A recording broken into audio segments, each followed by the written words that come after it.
Broadcasting live from the Gruber Law Office's One Call That's All studio at the Avenue in downtown Milwaukee. This is Kyle, Brust, and Nortman, KBN on ESPN Wisconsin. Here's Kyle Wallace, Ben Brust, and Brad Nortman. It is a great day to be alive on this Wednesday. Kyle, Brust, and Nortman across ESPN Wisconsin. Except there's no Kyle Wallace. There's no Brad Nortman.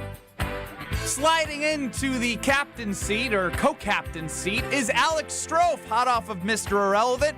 I don't even know what to ask you. I say something, Kyle. What's going on, Brad? Strophe? Good afternoon, Benjamin. Oh, boring. Unoriginal. Were you about to call me unathletic right off the rip? Oh, I might not have to call you that anymore after what I witnessed in person yesterday at American Family Field. I did make it in time. Good for you. For both Greg Gard and Mark Tauscher's first pitch. If it was just Tausche, had you made it on time? Yes. You would have? For some reason, I thought they happened way earlier than they did. They're still pretty close. Yeah, it's like to 5 minutes, Yeah, right? I thought they were 10, 15 minutes, and I cut that close. But when I got in there, I was like, national anthem? Are they doing it after? And they were. So you got Ben Brust and Alex Strofe with you today. Chris Larson running the show. Hit us on the Carbless Talk and Text line, 800-990-3776. Less is more. We're also available for you to see our beautiful faces at YouTube, at ESPN Milwaukee and at ESPN Madison. And look, I mean, we got to start with the news of the day because I witnessed Mark Tauscher's first pitch yesterday at American Family Field before the Brewers game. Big shout out to Coach Greg Gard, who joined Kyle, Brust, and Nortman yesterday. Didn't even mention that he was throwing out the first pitch. Didn't even mention that he was going to be joining Jeff Levering and Rock on the FanDuel broadcast. Yeah. A lot of love for Coach Gard. He threw an absolute seed, as Tausch said with us yesterday. He wasn't expecting to throw a seed. But Gardo put one right down the pipe, full of confidence, let it rip, and it was a great pitch. Then comes Mark Tauscher. And let me tell you, the way that everything was announced was very interesting because by the time Coach Gard was already on the mound, he was like about to pitch and they were introducing him. So they were like cheering, but they also were ready to watch the first pitch. Tausch got a full introduction. Yeah. Full introduction as he was trotting. So he was after Gardo? Yeah. Interesting. Yes. Yeah. Wow. Yeah, he was after Coach Gard. Maybe a little pressure after seeing what Coach Gard did, throwing out the first pitch. I mean, if you watch the video, you can see very evidently from every angle. The one you had up way up in the suite. The one whoever behind home plate was recording, and probably Jesse or somebody. I don't know who was there. You can see on the Jumbotron Tausch walk out to the mound and take a very big exhale. Oh, he's feeling it, no doubt. And that's not because he was tired, folks. That's because he was nervous as hell. And look, I get it. Part of this, I'll take responsibility for. I put a lot of pressure on him yesterday as he joined us because you've done a lot of stupid stuff, embarrassing us athletically. Yeah, I'm an expert in as this a company. That I was like, someone's got to redeem us. Michelle Smallman of Unsportsmanlike on ESPN Radio threw one out, double bounced it. And Tausch goes out there, and look, I'm thinking to myself, this is old T, man. This is old T. Old T's got confidence. This man went to state basketball for Auburndale. I'm hearing about his Auburndale baseball days, although he was a pitcher. I mean, we know his pickleball playing. He's got great hands, great feet.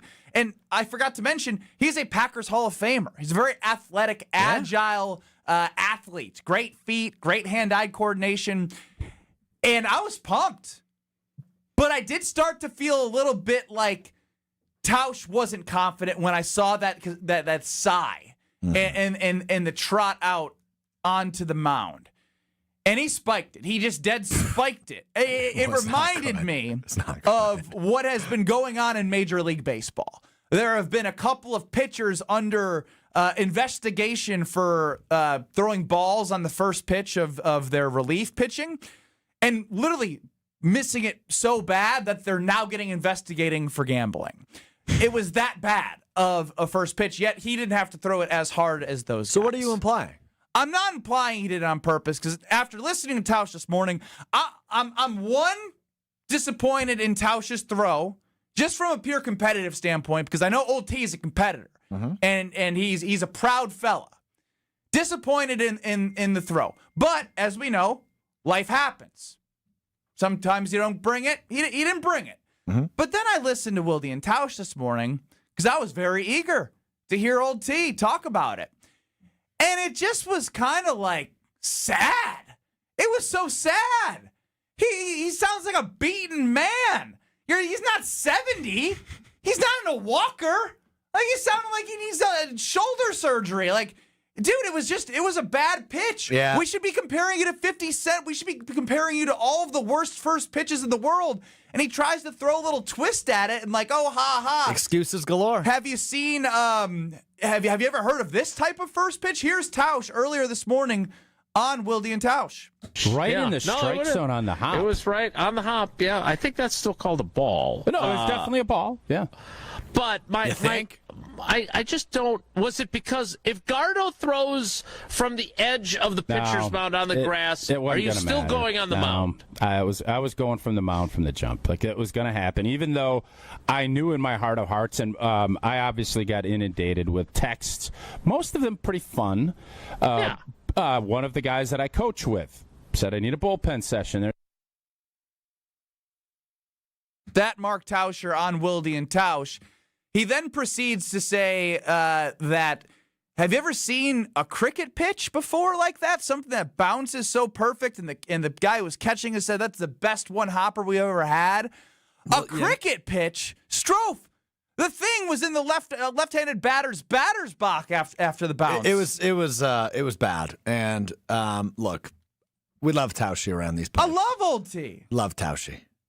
That said, I've never heard a man so accomplished as an athlete make so many damn excuses for a pathetic performance. I'm looking at Mr. Pathetic. Yeah. Mr. Pathetic. Well, I got a list. If anybody's an expert on this category, it's me. I got a list. You did the worst 3-cone combine drill literally in the history of the NFL Combine, outside of one player who had a better. No, the 3-cone. The entire Combine was the worst. The 3-cone was by far the worst. Your 40-yard dash, you only had a faster first 10-yard split than one player ever. Yep, that's correct. Yeah. So bad. Regardless, bad.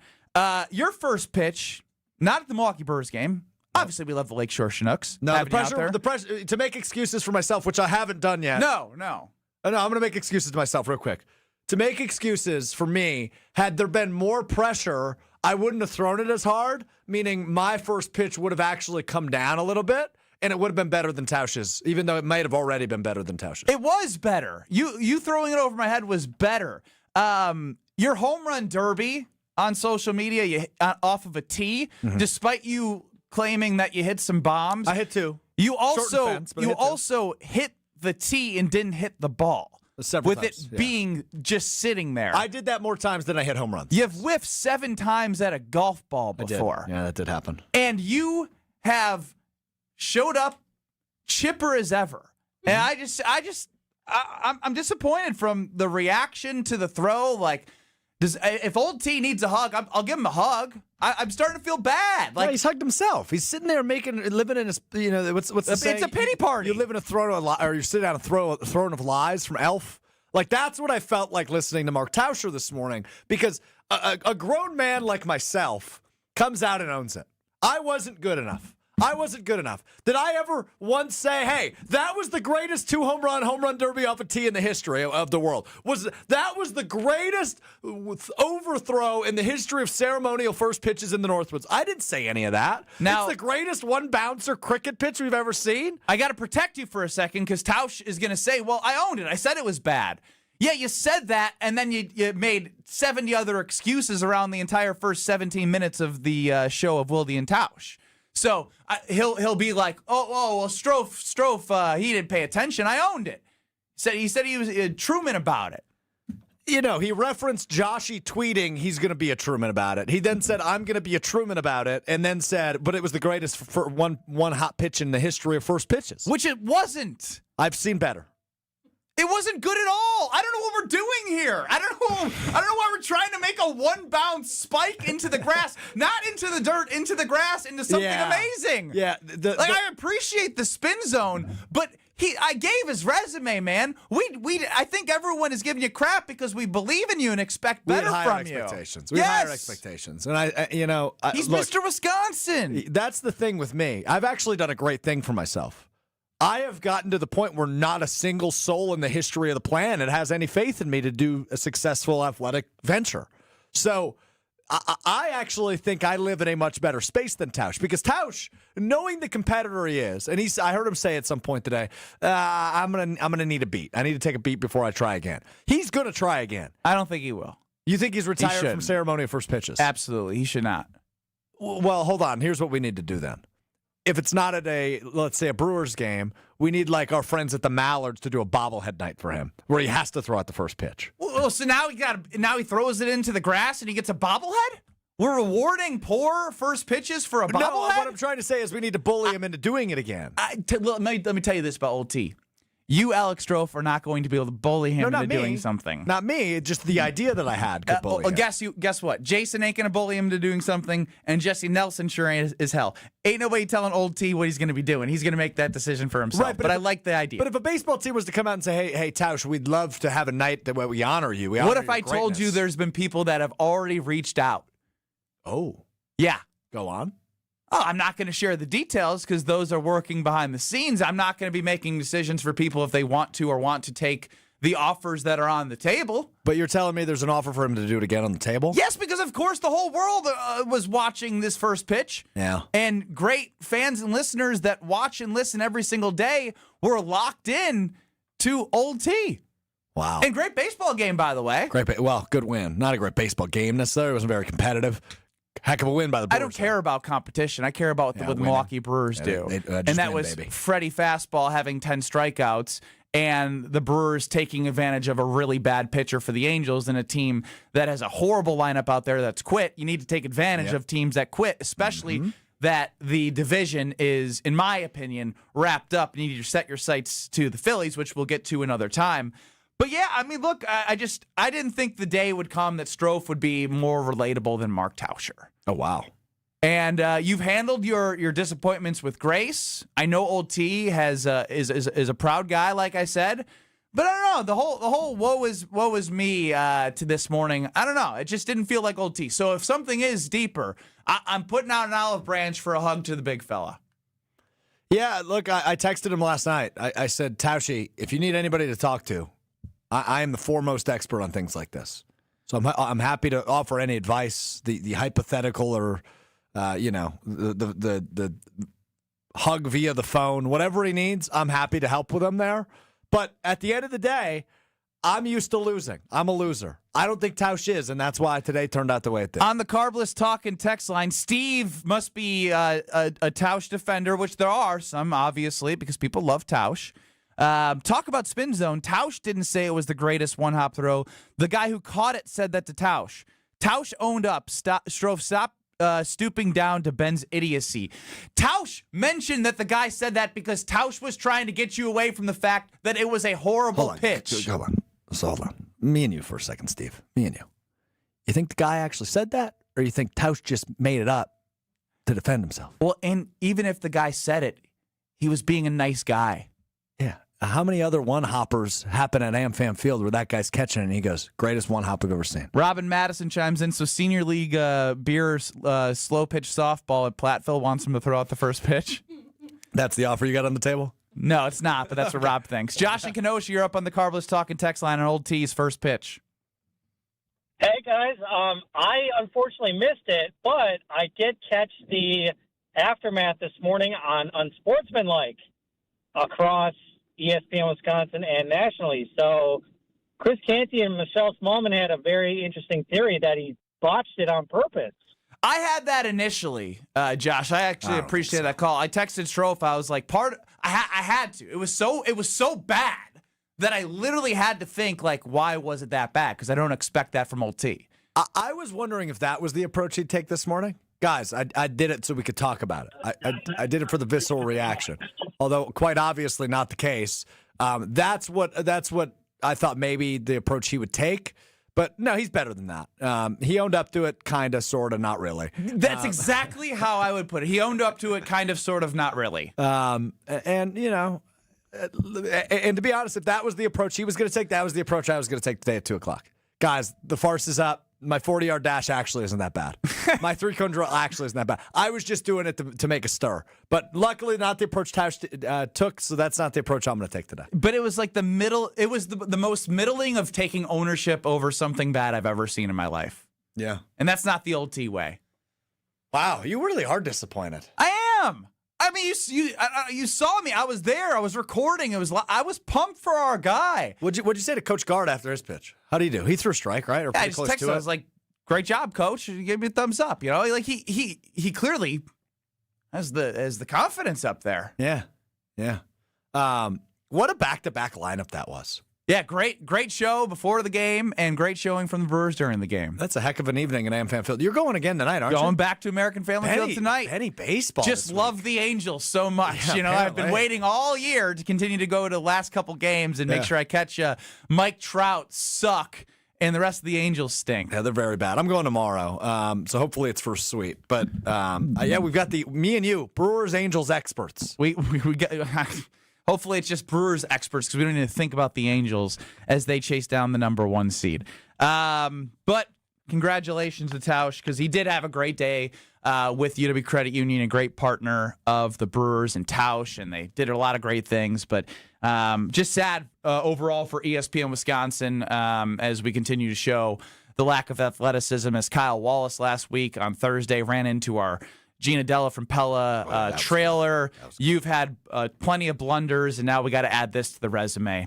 It's Kyle, Brust, and Nortman across ESPN Wisconsin. No Nortman, no Wallace, but Nortman has said something that sticks with me a lot. He's done a lot of research in the last 5 seasons of how many all-pros do you need in order to make a Super Bowl. Now, it's week 2, but we've had some performances that make you when you're looked at as one of the top 3 teams in the league, and you beat 2 teams that went to NFC Championship games in the last 2 years and one that won 15 games last year. You can take a little bit of what you saw and put a little stock in it, in my opinion. So I think we should do the All-Pro tracker. Starting next on Kyle, Brust, and Nortman, we're going to see who's in line for these 4 to 5 All-Pros because that's usually what you need to get on your team to get to a Super Bowl. We'll hit on that next. This is Kyle, Brust, and Nortman. You know Italian. What do you mean? You know Italian? You do know Italian. Yeah, he's right. Oui. That's French. But you had gelato. On ESPN Wisconsin and the ESPN Wisconsin app. On this show, it's always football season. This NFC North is a 2-team race, period. I've seen enough. I thought it, I believed it, and now I've seen enough. Wilde and Tausch, presented by Pella Windows and Doors of Wisconsin. I've watched Minnesota struggle for 7 out of 8 quarters. Their offense stinks. I think there's going to be some very angry wide receivers. Weekdays from 9 to noon on 94.5 ESPN, ESPN Milwaukee's YouTube channel, and the ESPN Wisconsin app. Home buyers are raving about their experiences with the Citizens Bank mortgage team. Aaron helped me get pre-approved really fast, like before the open house even started. I called Devin so many times with questions, and he always answered. It's more than a mortgage. It's your future. And at Citizens Bank, we make it personal. Learn more at citizensbankwi.bank/mortgage. Citizens Bank is member FDIC and an equal housing lender. NMLS 746419. The Fall Trade-Up event is happening now at Cunis. With winter on the horizon, trade up now to a new, safe, and reliable vehicle. We'll do whatever it takes to make a deal at nearby Milwaukee Metro Cunis locations in Oak Creek, Greenfield, and the new Cunis Hope Chevrolet on West Metro Auto Mall. We have huge incentives and discounts on the most popular cars, trucks, and SUVs from Chevrolet, Buick, and GMC. Thinking pre-owned? We have over 2,500 in stock with payments for every budget. Plus, check out our service specials on brakes, tires, and oil changes. I'm Brian Bohm, General Manager of Cunis of Oak Creek. And I'm Bill Eater, General Manager of Cunis of Greenfield. We would like to invite you to take advantage of these great monthly specials. And remember that your vehicle will be covered by our exclusive No Fear lifetime powertrain warranty included with new and qualified pre-owned purchases. Call or stop in today for your VIP appointment. Don't miss the Fall Trade-Up event. Start your search online at CunisMilwaukee.com. Pull up to Potawatomi Casino Hotel Milwaukee and shoot your shot at big wins for Sweet Ticket September. Play with your rewards card for entries. Score triple on Drawing Thursday. Win slam dunk prizes like cash, reward plate, and tickets to see the Milwaukee Bucks in action. Sweet Ticket September. You ready for this? Only at Potawatomi. More info online. Must be 21 and a rewards member to play. Hi, I'm Brittany Miller from Big Frog Custom T-Shirts and more. Custom T-shirts, sweatshirts, jackets, hats, you name it, we can do it. Big Frog Custom T-Shirts and more is family-owned and all about celebrating life's big moments. Maybe it's a milestone birthday, a celebration for your child's first goal, or that work fundraising event. We are everyone's printer. No minimum orders, affordable designs, and help straight from me and our team. We're the one-stop shop for all your custom needs. Start your project today at bigfrog.com/Mequon. Milwaukee. It's your boy Bert Kreischer, the Machine. Woo! I'm back, baby. And I'm bringing the Permission to Party World Tour to the Fiserv Forum September 19th. Don't let them forget who you are and what you do. Get your tickets at BertBertBert.com. I'll see you there. Hey, it's your friend John McGivern. In a world full of chaos, I'm grateful for a health plan that has my back. Network Health is so reliable and trustworthy, they always put me and over 126,000 members first. It's just what they do and what they've always done for over 41 years. Call 833-7-NETWORK today. HMO and POS plans underwritten by Network Health Plan. Compensation has been provided for using this endorsement of Network Health. When you've been seriously injured, you need a trusted team on your side. Gruber Law Offices is available 24/7 and will even come to you. Your first call is free. Your first visit is free. Gruber Law Offices. One call, that's all. This is Kyle Brust and Nortman, KBN, on ESPN Wisconsin, ESPN Milwaukee on YouTube, and the ESPN Wisconsin app.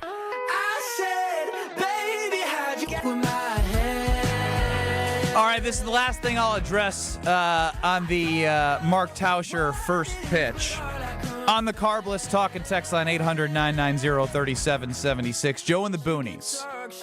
I'm going to give Mark some grace here. This is a man who put his body on the line for well over a decade to protect not only Brett Favre, but Aaron Rodgers. He got all tore up and paid for it physically. Being disappointed in him is a bad look, Benjamin. We're talking about a first pitch right now. He wasn't asked to block 10 plays of Myles Garrett. We're talking about me disappointed in a first pitch. He got asked to throw a ball 60 feet.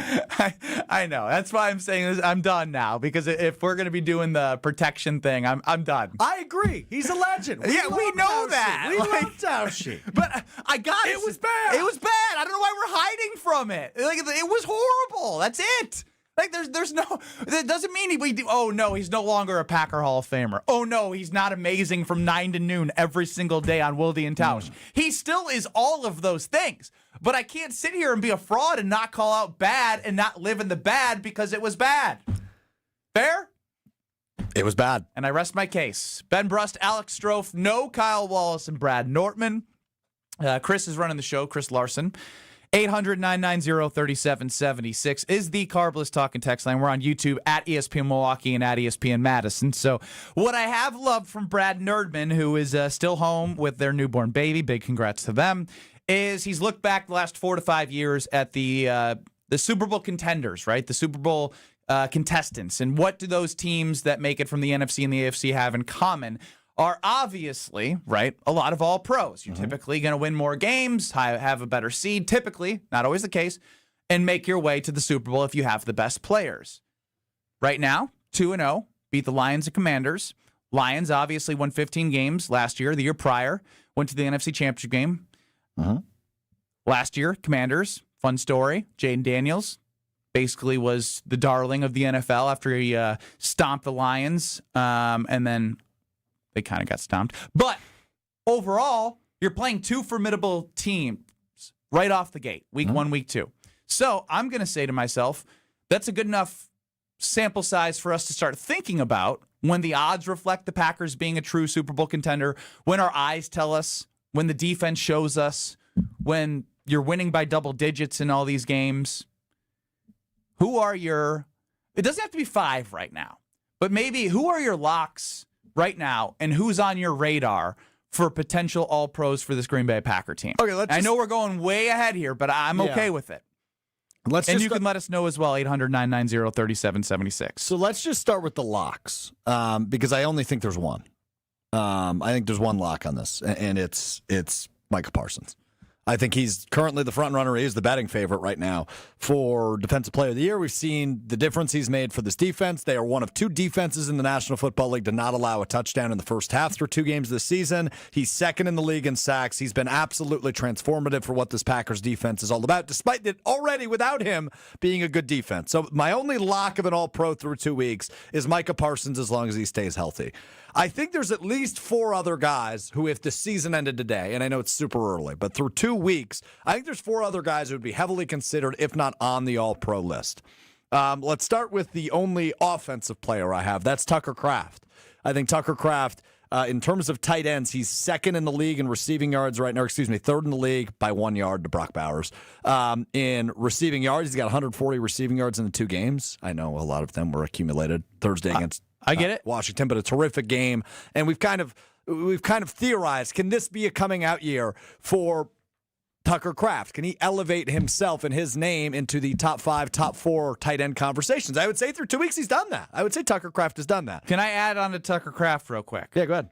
These are selected by voters.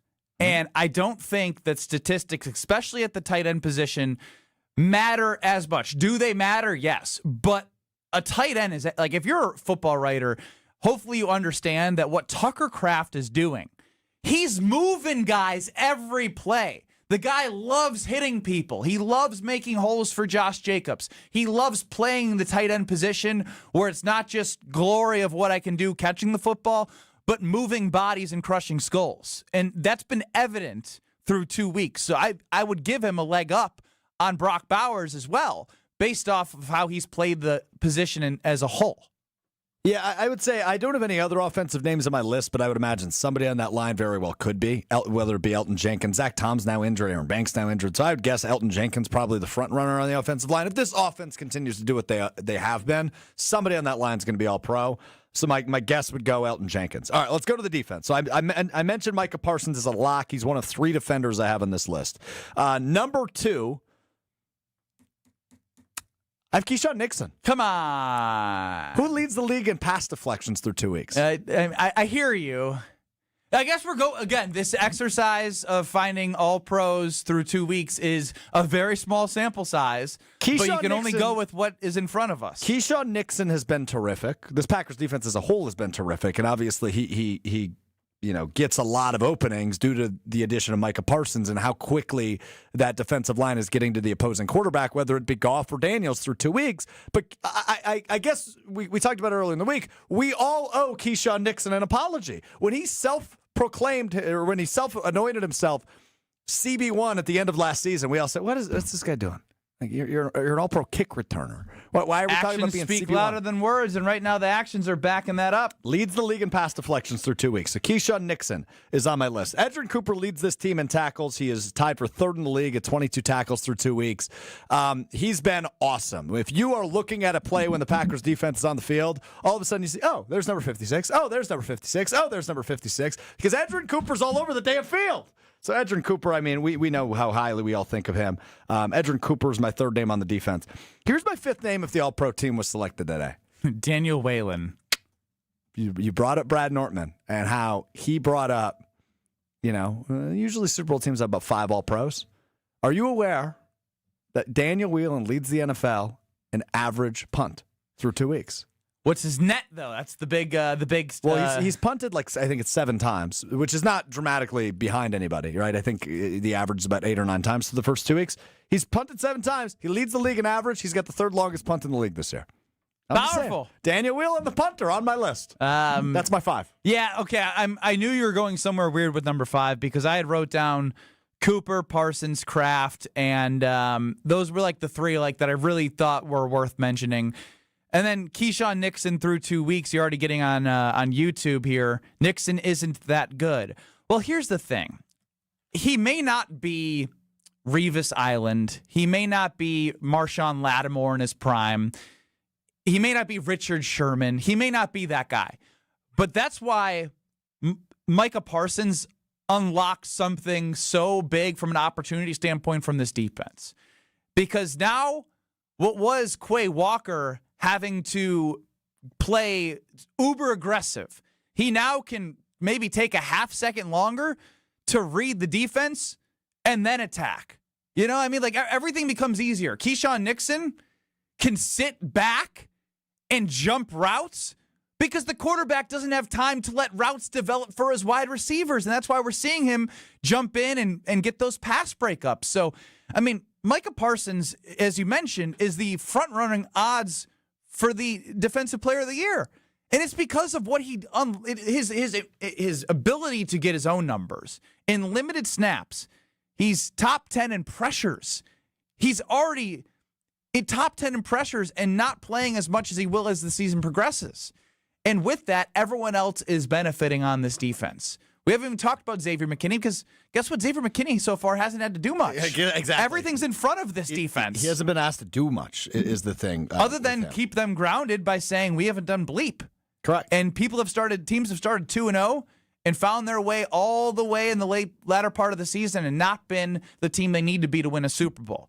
So he's playing leader right now. He doesn't have to be an all-pro to have an impact on this team because we know he is an all-pro in his DNA. We've seen it on the field. Yeah, and look, Myles Garrett, who the Packers will see this week, is really damn good. He leads the league in sacks through 2 weeks. He's got 3.5. That's 2 more than Parsons. Parsons only has a sack and a half. But again, his DNA, his fingerprints are all over the success of this defense through 2 weeks. They are creating as much chaos as they are because of the addition of Micah Parsons. Don't get it twisted. You might see the name Rashawn Gary pop up more. He has a full sack more than Micah Parsons through 2 weeks at 2.5. You know, you've seen Devontae Wyatt get back there. That whole line is benefiting, but so are the linebackers, so are Quay and Cooper, so are the defensive backs. You just pointed it out. You haven't heard much of Xavier McKinney's name because you haven't needed to. You've heard Keyshawn Nixon's name because he batted down every pass thrown in his direction last week, which is an absurd thought. All 5 passes thrown in his direction last week, he batted away. That never happens in the NFL. But he's been very, very good through 2 weeks. But everybody's a beneficiary of the addition of Micah Parsons. And everyone is a beneficiary of the great service of Pella Windows and Doors of Wisconsin when they call 855-PELLA-WI or visit PellaWI.com and get 0% interest for up to 5 years. I actually put money, that Gina Della might throw a better pitch than Mark Tauscher, who loves Gina as well, even if she was on the mound at American Family Field. But Tausch loves Gina, I love Gina, Gina loves all of us, and she'll love all of you.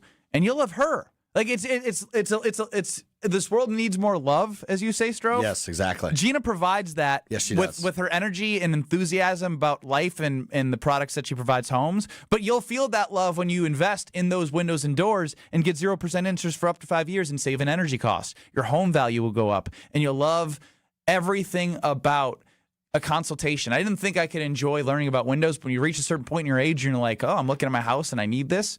You want to learn. You want to know what you're investing in, and they educate you on everything they've done with Pella being a business around for over 100 years. So check out PellaWI.com and get 0% interest for up to 5 years if you order by the end of the month. Well, we heard from Jaden Reed yesterday on Instagram Live. Pack us to the bowl. Pack us to the bowl, bruh. Anesthesia can make you say some things, but we did learn from Rob Domofsky that it wasn't just a clavicle injury. Had a foot surgery as well. Well, we actually learned from Jaden Reed. He tweeted that. Oh, he tweeted the source both was of them? Jaden Reed. Oh. Yeah. Well, my source was Rob Domofsky from the source Jaden Reed. My point is, what opportunity does this unlock for the Packers offense with Jaden Reed out? Next. This is Kyle, Brust, and Nortman, KBN. What are you going to do with the video?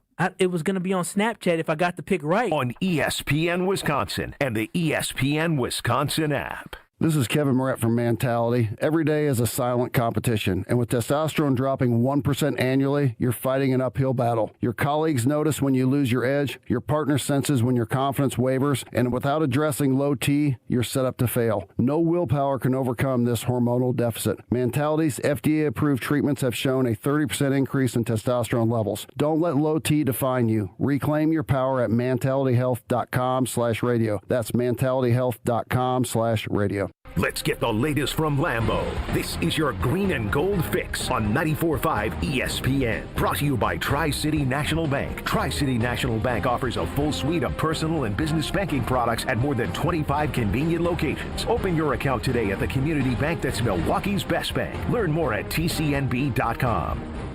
Preparations continue for the Green Bay Packers as they get ready for their first road game of the season Sunday in Cleveland against the 0-2 Browns. Quarterback Jordan Love joined the Rich Eisen Show on Tuesday and potentially foreshadowed things to come for the Packers offense. The fun part about it is there's still plays that we haven't hit on. Some really big explosive plays that, once we start hitting those, we're going to take off. I imagine part of that plan is rookie wide receiver Matthew Golden, who only has 2 catches for 16 yards through the first 2 weeks of his NFL career.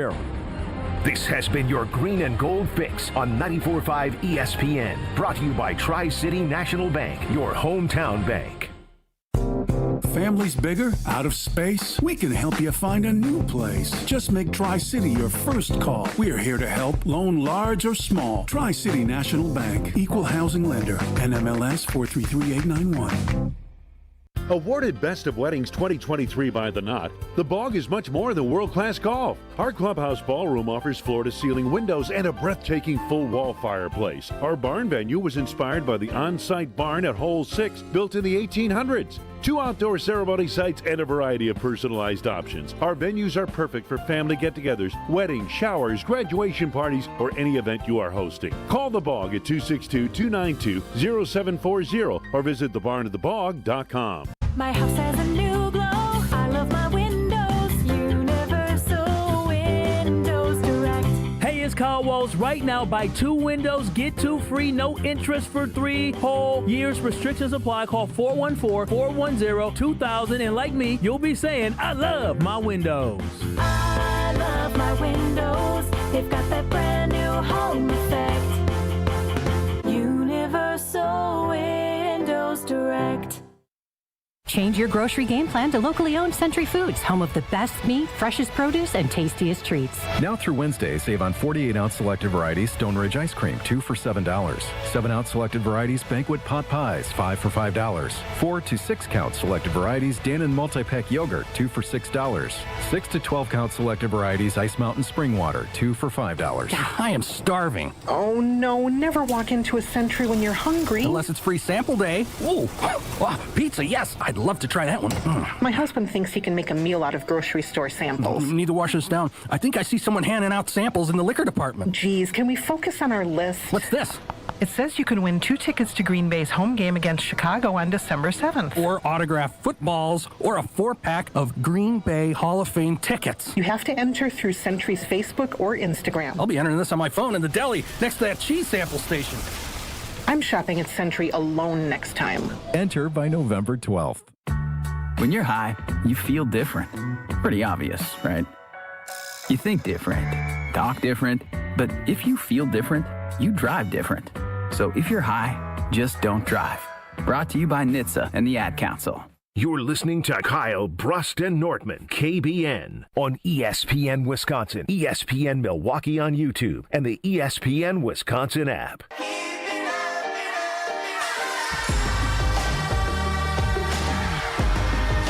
Jaden Reed went under a successful surgery on foot and clavicle.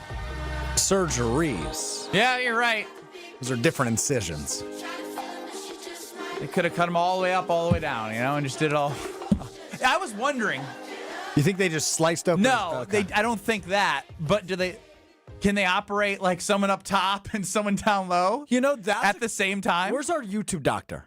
He would know the answer. Good call. Like if you're getting 2 surgeries done, yeah, he's probably under the whole time. But I'm wondering if they can operate at the same time up top and down low, or if they have to finish one and then move to the. That would be my guess, but it'd be way more efficient. You're right. He's out for less time. But I wonder why he came out of that that surgery feeling really good, because that probably was a long time. We're going to the bowl, bro. Chris, did you make it a hotkey for Chris? I did, yeah. Do you know what you labeled it as? Because it's well, my hot page key is a mess. It's a yellow button with a black text saying I think it's this Bolbra or something. To the bowl, bro. Hey, we found it. That was Jaden Reed coming out of anesthesia yesterday. Now, what opportunity does this present to you, Alex Strofe, for the Green Bay Packers? Well, so two things come to mind. Number one is I think this opens the door even more than it already was for Matthew Golden in the near future, right? Because Matthew Golden, I discovered something, as many people did, for the very first time. You ever heard of the ASS rating? It's like the separation score. Yeah, it's the average separation score. Yeah. The number one player for average separation score is in the Matthew National Golden. Football League through 2 weeks. It's Matthew Golden, despite only having 2 catches for 16 yards. And Dusty Evely over at Acme Packing Company did a great article breaking down like a bunch of routes for Matthew Golden. And the dude is so fast, so ahead of the normal pace of a guy at his level, despite no production yet. Right, so I think the opportunity for him is super, super exciting, and he's trending at a really good pace. I'm not worried about the only 2 catches. Unless you're playing him on your fantasy team, you should have zero worries about Matthew Golden because it is going to come. And yesterday on the Rich Eisen show, Jordan Love talked about that at length, that he says, I'm so excited for what's coming for Matthew Golden. So a ton of opportunity for him right out of the gates is one of the 2 things I'm excited for. And I agree with that one, and we've hit on it a little bit, but again, Matt LaFleur and Jordan Love aren't dummies. You know, like they know these things because I guarantee. I mean, I think it was the first touchdown to Kraft over the middle that was a dot from Jordan Love against the Lions. Yeah, that Matthew Golden was wide open heading to on a little post corner to the right. Even on Thursday, he missed him on what was it, like a 94-yard touchdown down the sideline, and then the one over the middle where he threw it just short was another touchdown. So and those are going to come. Yeah. So I'm not worried about Matthew Golden. In fact, this is only you never root for injury, but this is going to put him on the field more. It just is. Yeah, and we've seen this from the Green Bay Packers wide receiver core in the past. As you got Ben Brust and Alex Strofe, no Kyle Wallace or Brad Nortman. 800-990-3776 is the Carbless Talk and text line. We've seen this before where when a guy goes out, it provides an opportunity for another. Mm-hmm. Right? Christian Watson went out, and we've seen others take advantage of that opportunity. I'm glad he brought up that name. I know that you wanted to go there. I'm not no dummy. What the Packers are going to have at their disposal come December in the playoffs is a fully healthy Christian Watson, who, by the way, and Josh DiMaggio said this earlier today, the way people are acting around Christian Watson, who we might not see for another month, or probably won't see for another month, is like he's the healthiest guy ever. You've seen the quotes and the reports of him running and stuff. Like, he sounds like a superhuman coming off of that ACL tear last year. So you will get him back at some point midseason, and you're going to get Jaden Reed back probably towards the definite back half of the season. You're going to have 2 solid to good weapons, especially come speed, available for you at the end of the season and then ultimately the playoffs. Christian Watson and Jaden Reed will not be dealing with that foot bugaboo he was either, that Jones fracture, because he was just going to play through it. That got fixed yesterday in that surgery. So to the bowl, bro. I will never get sick of hearing that. Jaden Reed, Christian Watson both going to be healthy, and the Matthew Golden opportunity I'm just jacked about. So despite the fact that the Packers don't, at least through 2 weeks, have a definite number 1 receiver, Jordan Love's got all the weapons at his disposal, and this offense could look really, really fun come playoff time. Man, this is a vicious cycle. 2 years ago, it was this committee thing's awesome. Yeah. Last year, it was let's find our number 1 wide receiver. I still feel that way, though. Why? I used to, but now I'm like, what does it matter if you have good enough players? Is it just from a situational standpoint? Because I actually think that the situations where Aaron Rodgers relied on Devontae Adams too much was ultimately the downfall in him missing open guys because he's so fixated on his number 1 target. Yeah, and if Jordan Love can go through his progressions and just find the open receiver because they all are finding their way open or being schemed open, then who the hell cares if it's Tucker Kraft or Dontavian Wicks or Romeo Dobbs or Jaden Reed or Matthew Golden or Christian Watson or Malik Heath who made a catch? Like, again, I'm literally going down the list of players because they've all made plays so far this season or have the opportunity to. Just to confirm, you have reverted back to the 2 years ago take. Yes. Okay. I respect it. Look, and I don't know because not all of them are going to be here. I think what can help your case there is the fact that at least through 2 weeks, it seems like this is a defense-first team. Right? Their defense can bail them out. Their defense can get crucial stops. Their defense I think the Washington game is a good example. Offense couldn't get rolling on the first drive. They got the first half kickoff. Washington's offense comes on the field, boom, 3 and out, and then the Packers drive 96 yards for the first touchdown of the game and have an early lead despite both teams being on offense. Because that fast start thing for the offense was a bugaboo last year. And that goes back to the point that I'm going to make where I would still like to see somebody emerge as the go-to guy, the number one receiver, if you will, or pass catcher if that becomes Tucker Kraft. But through 2 weeks, your case has more evidence. It's not necessary, right? You look at Tucker Kraft. Until it stops working, don't force it. Tucker Kraft had a huge week, too. Romeo Doubs has kind of been that security blanket. And now, again, that's but another when we guy say who'll have security more blanket, opportunity. he's made some really big plays. Like That's not just like a 3rd and 6, get like 8 yards. He's making some big plays. They're all making big plays in their own right. Even Jaden Reed, who got hurt on a play that was called back, made another big play. So they've all had moments. 3 receptions through 2 games of over 35 yards. They've been made by Malik Heath, Romeo Doubs, and Tucker Kraft. And Matthew Golden probably should have had one of those. Or 2, yeah. That's what I'm saying. At least one of those, because I'm not going to get greedy. It's like when I play blackjack, I got to teach you this. You always ask for one less, right? If you have 13 and you need an 8 for 21, I always ask for a 7. You know what I mean? Just kind of like a good way to go about it, because if you get the 8, you're happy, and you're happy with the 20. It just sounds like a mental game. No, just ask for one less. Don't get greedy. I don't think you saying that out loud has anything to do with what cards come on. It absolutely doesn't, but it's just something I do.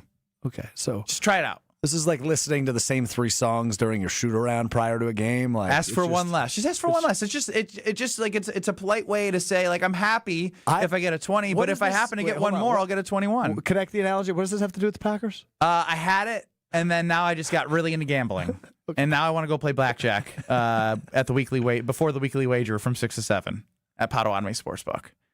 Uh-oh. Joint bank account. Oh, wait, already? Yeah. When did that happen? What do you mean? We got married, and Well, yeah. When you get married, the bank doesn't just go ring ring. Hello, is this Ben Brust? Yes, it is. By the way, just so you know, your finances are automatically tied to your wife now. That's not how that works. When did it happen? By the way, it's been a big pain in the ass. Why? Going into every, like, your insurance or in this, and if you have auto pay, you got to switch the source of the payment of EFT. I know you got to get to break, but I have a question. So this whole marriage thing. You sound so ready. I am. So this whole marriage thing. How you just called it a giant pain in the ass, but I'm no, thinking of, like, not marriage. I'm talking about moving. Oh, sorry, listen to me. Yeah. Let me finish. Make sure you say it correctly. The marriage thing. You've already practically been married, right? You have kids. You live together. You've knocked out all the, like, situational stuff, but now it's the logistical stuff. So it's the bank accounts, it's the name changes, it's the ID updates, etc. Oh yeah, et cetera. I got the text about an identity crisis yesterday. An identity crisis or her actual identity? No, identity crisis. I mean, it's you go by one name for 30 years of your life. No, she's going to. It's just, could you imagine someone telling you you're changing your name right now? What about, like, professionally? That's a whole different conversation. Maybe we should have her on to discuss this. Not I actually agree. She'd love to.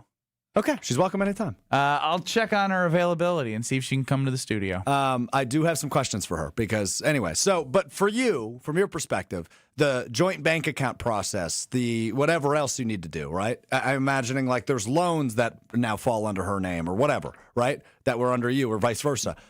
How often are you working on this? Is this an everyday thing? I try and knock out, like, 1 or 2 things, getting everything together every night. So how long is how long is that list? It's in a spreadsheet. I don't know why you're asking me these. I can show you offline. No, but I'm curious online. I don't think the audience cares about how I'm handling my finances. No. I don't care about how you're handling your finances. I care about how you're handling the things you now need to do together that you previously didn't. It's a work in progress, buddy. Long process? Yeah, everything's a process. Stop being mature. Just talk to me.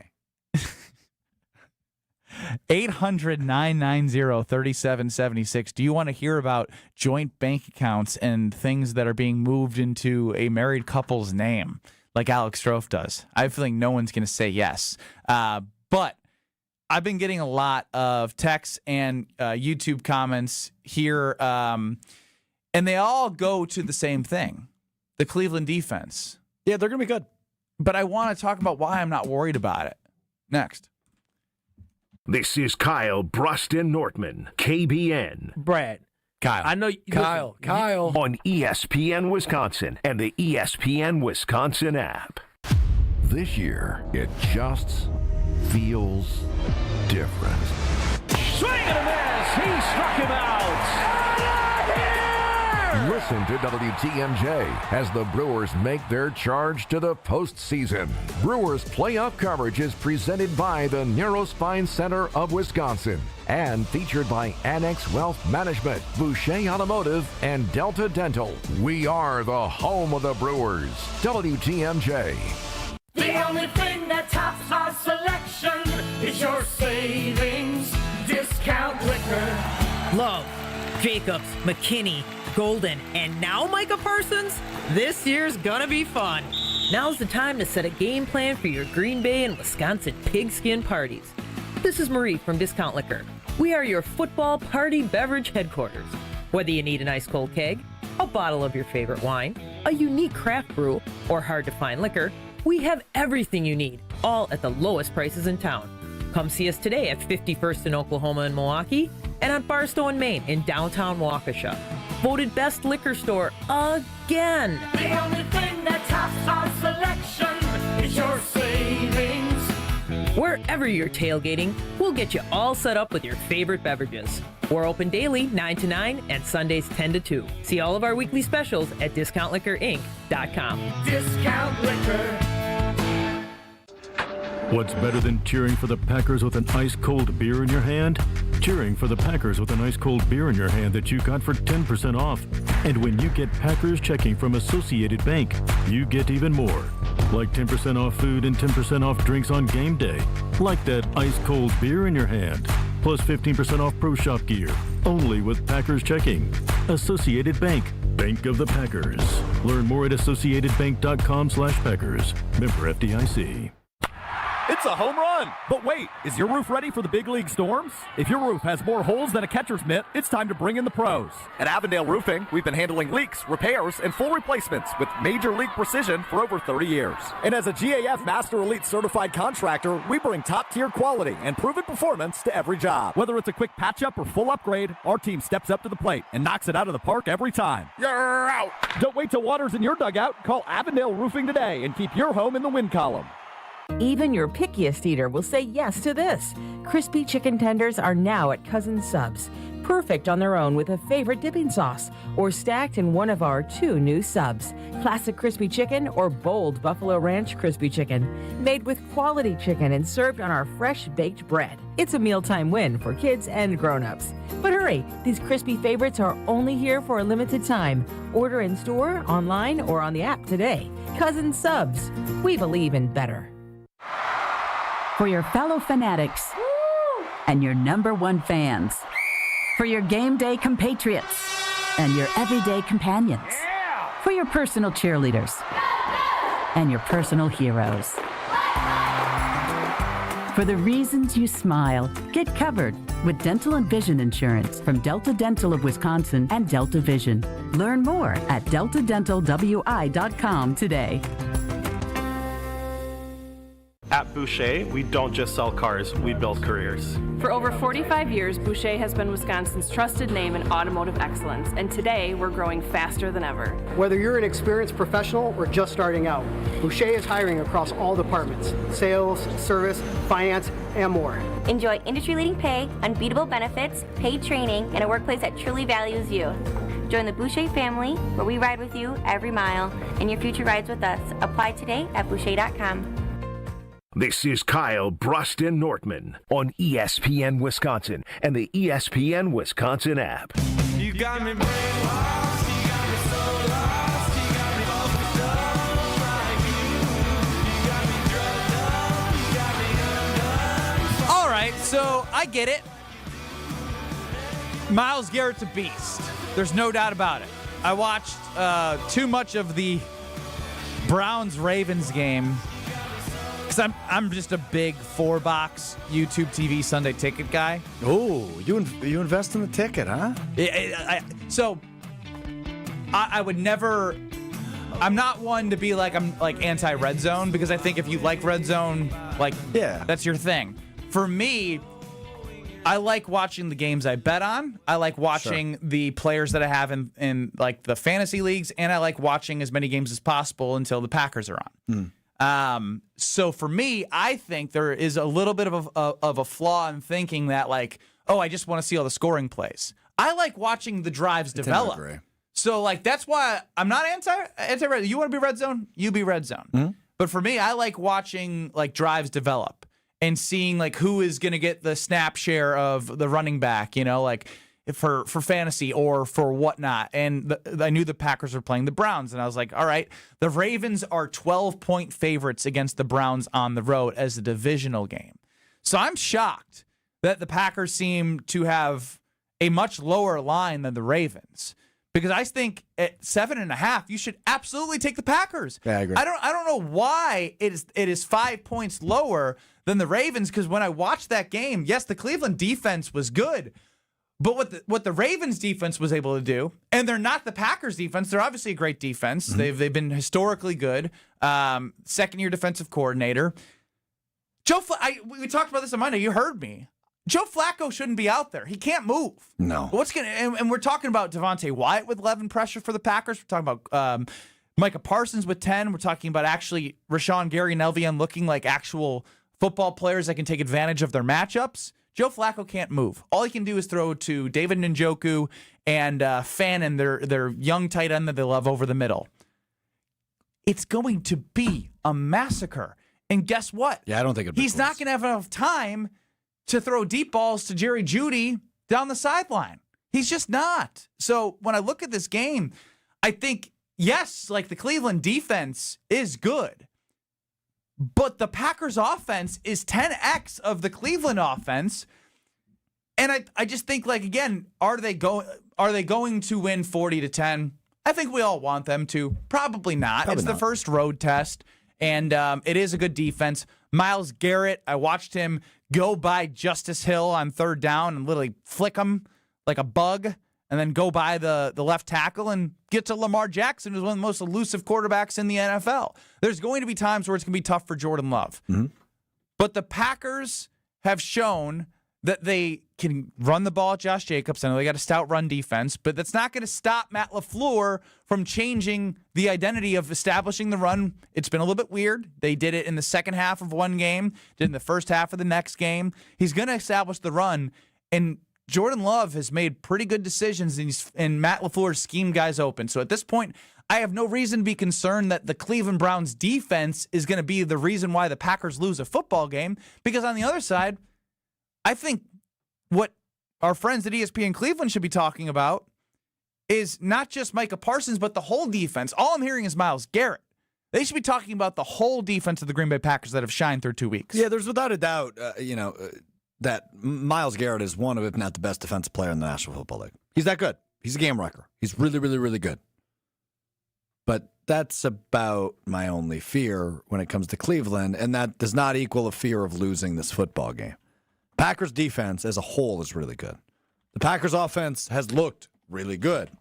I have, number one, I mean, not that you've seen anything in the last 2 decades impressive from the Browns, but through 2 games, I haven't seen anything that impressive from the Browns outside of Myles Garrett. Now, they have some pieces on that defense that might give the Packers the Packers offense that is a little bit of trouble. But this is about as big of a gimme as the Packers have left on their schedule. And by the way, they have the Carolina Panthers left on their schedule. I don't fear the Browns at all. So I agree with your point on it's a 7.5-point spread. Give me the Packers to cover. I think they definitely win more than a touchdown.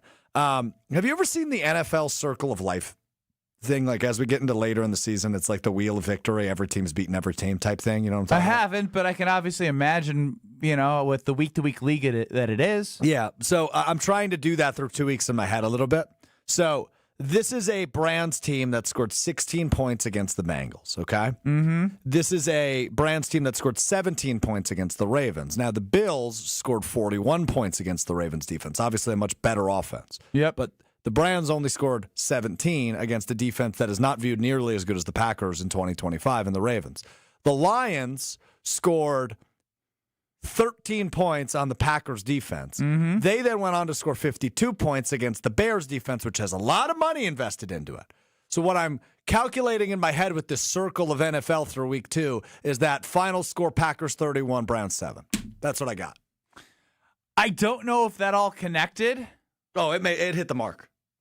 Did that hit the mark? 800-990-3776. Big brain stuff. I know you can't always relate. No, I can. Trust me. But, like, once you brought the Lions in there and the Bears, I didn't know how that connected anymore. What do you mean? How did the Lions and Bears connect to the Because Browns? the Packers defense only allowed 13 against the Lions, and then the Bears defense only allowed 52. So I'm looking at the Browns against two teams that have allowed points, and I mean, the Bengals have a bad defense, the Ravens defense is fine, yada, yada. 31-7 is what I reach. Again, if you feel that way, run to Potawatomi Sportsbook. I think I might go to Potto and do an exact score bet. I think I'm seeing the light of day here, Benny. My brain is starting to tweak out a little bit. Okay. I think I got it. I'm out of my vision. 31-7. 31-7 from Alex Strofe. I went from Kyle Wallace to Slappy 1 to Slappy 2. Is it Sloppy? He is Sloppy. That's right. It was Slappy and Sloppy with Tori Lowe yesterday on Tori Lowe Tuesday. If you missed that, find it on the ESPN Wisconsin app in the 4 o'clock hour.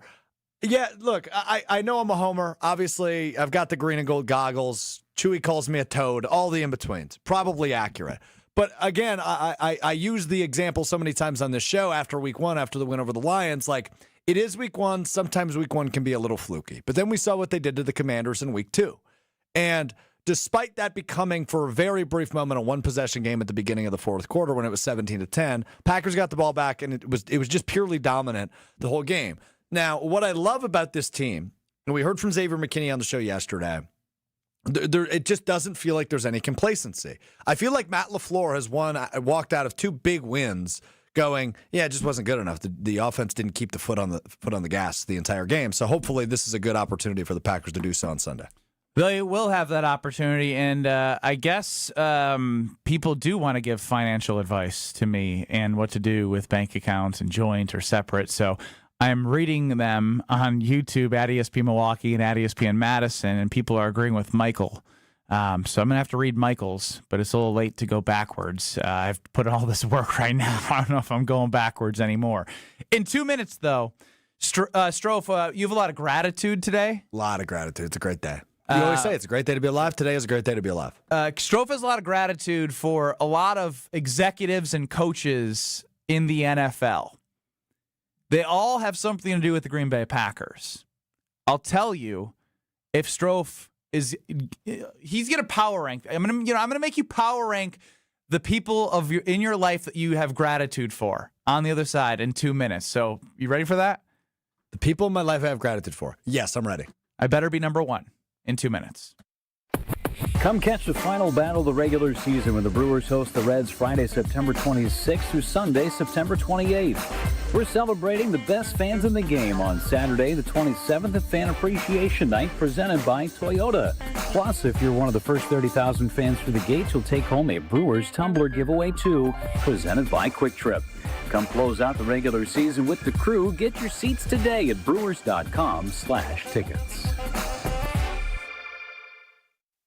Got an unused car, truck, or SUV just sitting in your garage? Now's the time to act. Your vehicle donation to Rawhide Youth Services provides essential mental health care for youths facing trauma and behavioral challenges. Your help is needed right away. Your vehicle could be the key to a young person's fresh start. Don't wait. Donate today at rawhide.org or call 1-800-RAWHIDE. Empty your garage. Fill a young life with hope. Progressive's Teen Driver discount could lower the cost of insurance for your teenager and save you some money. And then you can still spend money on them. Because just when you think you have a grasp on spending, new sneakers. And then it's money for a school field trip. And of course, spending money. Oh yeah, and a new phone to replace the one they dropped in the toilet. Oh, don't remind me. So just get Progressive's Teen Driver discount. And then you can continue to spend money on them. Endlessly. Progressive Casualty Insurance Company and affiliates. Discount not available in all states and subject to terms and conditions. Staples presents That Was Easy. Our office computers were from like 2012. What? They had computers then? Yeah, I don't know much about new tech. Apparently. So I went to Staples and saved big on an AI-powered HP laptop and HP OfficeJet Pro printer, which also came with 3 months of free instant ink. And we're back in this century. During Staples HP Tech Event, save up to 35% on HP printers and up to 40% on AI-powered HP PCs. That was easy. In-store, online, and on the app. Until 11/1, select models only. Tune in to KBN every day at 2 o'clock. Kyle, Brust, and Nortman. 94.5 ESPN is WKTI and WKTI HD, Milwaukee. A locally owned Good Karma brand station. Broadcasting live from the Gruber Law Office's One Call That's All studio at the Avenue in downtown Milwaukee. This is Kyle, Brust, and Nortman, KBN on ESPN Wisconsin. Here's Kyle Wallace, Ben Brust, and Brad Nortman. That's a lie. No Kyle Wallace, no Brad Nortman. You have Ben Brust and Alex Strofe with you till 5 o'clock, 4 o'clock on ESPN Wisconsin. Pebble, Chris Larson is running the show. Get us on the Carbless Talking text line 800-990-3776 or watch us on YouTube at ESPN Milwaukee and at ESPN Madison. I've tasked Strofe because he sent me an email and he's like, I got a lot of gratitude today for a lot of people, most of which were in the NFL and it related back to the Green Bay Packers. But I was like, you need to expand that. I need the top 10 from Alex Strofe that you have the most gratitude for, starting with number 10. All right, Chris, fire up the football music. Here we go. The people I have the most gratitude for in my life on this lovely Wednesday afternoon. Let's start with number 10. Number 10, the general manager of the New York Giants, Joe Schoen. Thank you for giving us Xavier McKinney. Thanks for letting him get away. And thanks for giving us another All-Pro on the Packers defense, which is looking like the best defensive unit in the National Football League. Number 10, Giants GM Joe Schoen. The number 9 person I'm most grateful for on this fine Wednesday is Ben Brust. Ben giving me the opportunity to spread some love in the world, giving me the opportunity to spread a little gratitude, and giving me the opportunity to sit in with him on this Wednesday. Thanks, Ben. You're welcome. After you asked me if I was trying to have kids or not, and then asked me about my family's finance situation, I'm regretting this decision. Number 8 is the Packers' new president and CEO, Ed Policy. Ed Policy comes in for Mark Murphy. After a terrific tenure by him, he builds up the businesses, builds up the community, brings the draft to Green Bay. What does Ed Policy do? He comes in and says, come on over, Micah Parsons. Ed Policy. Number 8 on my list of gratitude. Number 7 is Brewers manager Pat Murphy. Boy, are they good. Looking like... What about that letter? They could win the NL Central. Yeah, a little weird. He dropped down a few spots because of that. But it's all right. Pat Murphy, number 7 for leading the Brewers after the Clowns' exit last year. Number 6 on this list is Matt LaFleur, the Packers head coach. What a hire that was. Back in 2019, he's only done one thing, win. And he's continued to win and win and win, and they're 2-0 to start the 2025 season. A guy that should have won one, if not 2, Coach of the Year awards. Never has. He's been snubbed. One of the best coaches in the NFL. Number 6, Matt LaFleur. The number 5 person I'm most grateful for on this Wednesday, the birthday boy. Happy 81st birthday to my grandpa. Oh, wow. The patriarch of our family. Talked to him this morning. My grandpa's number 5 on this list on his 81st birthday. Number 4 on this list. You seem like you love the rest of them. You just gave a quick shout out to Grandpa. That's all he means to you is a quick shout out. He's the rest of them. I used to call him the patriarch of his family. I talked to him for 20 minutes this morning. He'll be okay. My grandpa, number 5 on this list. Number 4 is the Packers general manager, Brian Gutekunst. What a terrific 2 years he's having. We mentioned Xavier McKinney, Josh Jacobs, Matthew Golden in the first round of the draft, trading for Micah Parsons, all the moves he's made, trading up the draft Jordan Love. What a move that's looking like. 5 years removed now as he's number 3 in MVP odds over at Potawatomi Sportsbook. Brian Gutekunst, number 4 on my list for the people I am most grateful for on this Wednesday.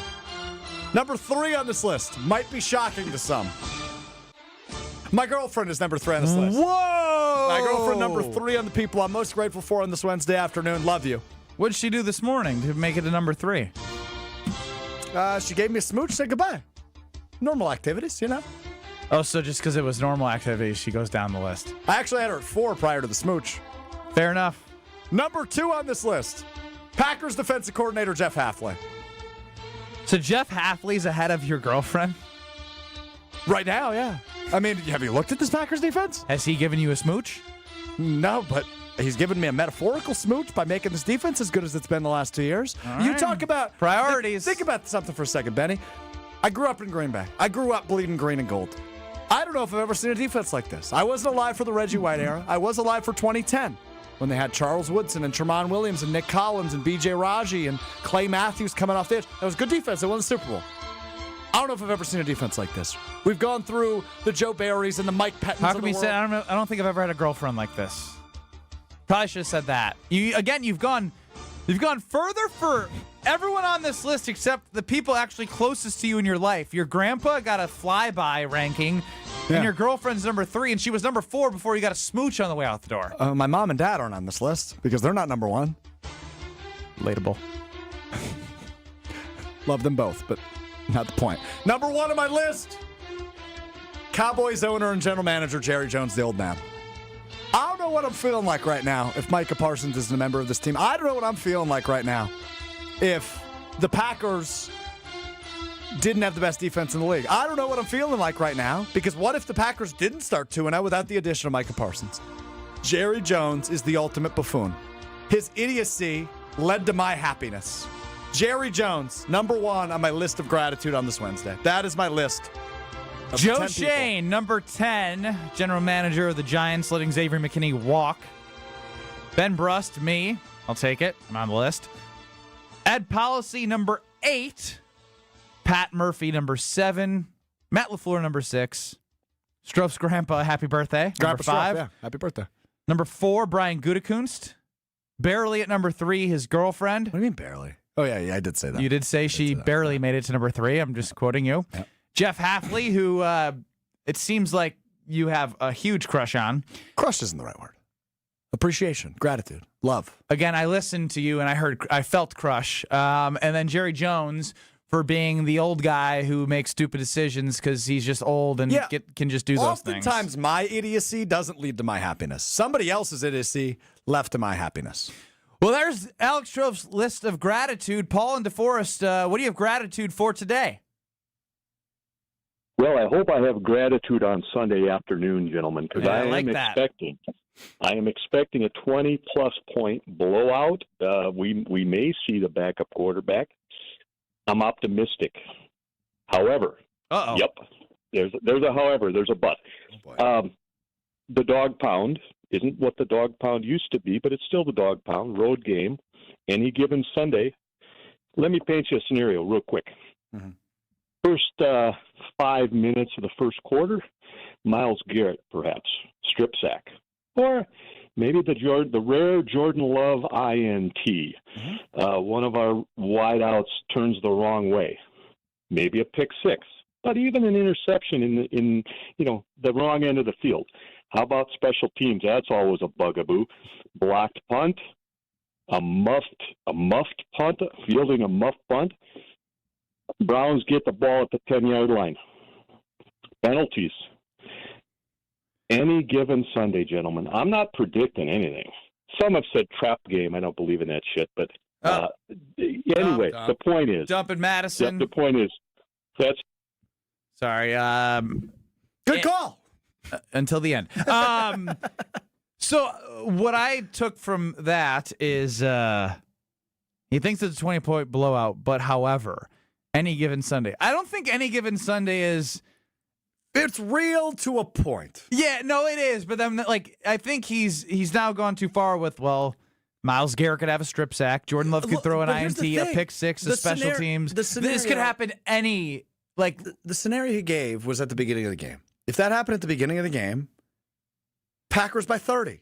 Well, I think I said yesterday, I think Myles Garrett could have 3 strip sacks for touchdowns, scoop and scores, and I think the Packers would still win. Oh, wow.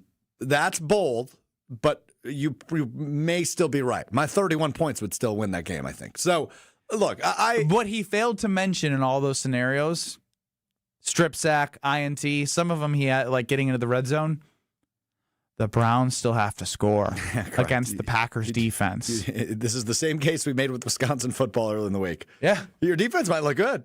You got to score points. You got to score points to win football games. Mm-hmm. And the Browns, not incapable of doing it so far this year, but the way this defense is looking, it's hard to believe. Like, here's the thing, and I'm really struggling with this. We've kind of said it all year with the Brewers. This just feels different. The Packers in past years, especially in the Jordan Love era, let's just go with the past 2 years. There are games where they're just stinkers. They just don't show up. I don't know how that happens this year, given what we've seen. The offense has so many pieces. The offensive line's been good enough. Defensively, they just seem so dominant against two good offenses in the Commanders and Lions. I just don't know. So much has to go wrong for a stinker like we've seen in past years. So even in the scenario that we just heard, I just don't see a scenario. A there was 18 scenarios that he was putting in there. Right, choose your own adventure type scenario, but I still don't think anything bad comes out of that. But like I had mentioned, as I was thinking about all those things, the thing that was that was keeping me whole was no matter what, they have an unreal defense that can do things that we've never seen before that can help. Not that any given Sunday can't happen. I mean, they're not going to win every football game. If they do, obviously, they're not. I'm getting loopy now too and slappy. Even just saying that out loud. Come on, Slappy. Join the club. But I think they're going to handle the Browns, and I really do like taking the 7.5. I'm not scared of the hook. Ben Brust, Alex Strofe, no Kyle Wallace or Brad Nortman. Rob Domofsky wrote a piece about the Packers pass rush, and again, I think sometimes we get caught up and it's new. This is a new feeling. I actually want to dive deeper into that new feeling and address some demons that may need to be exercised. With this pass rush being what it is, I think we can learn to let go of our past traumas next. This is Kyle Brust and Nortman. Here's the worst thing that happened about Brad Nortman producing Kyle Brust and Nortman, and is Kyle, you know what's going to happen? He's going to have so much softness in his heart for producers. I lost the guy. On ESPN Wisconsin and the ESPN Wisconsin app.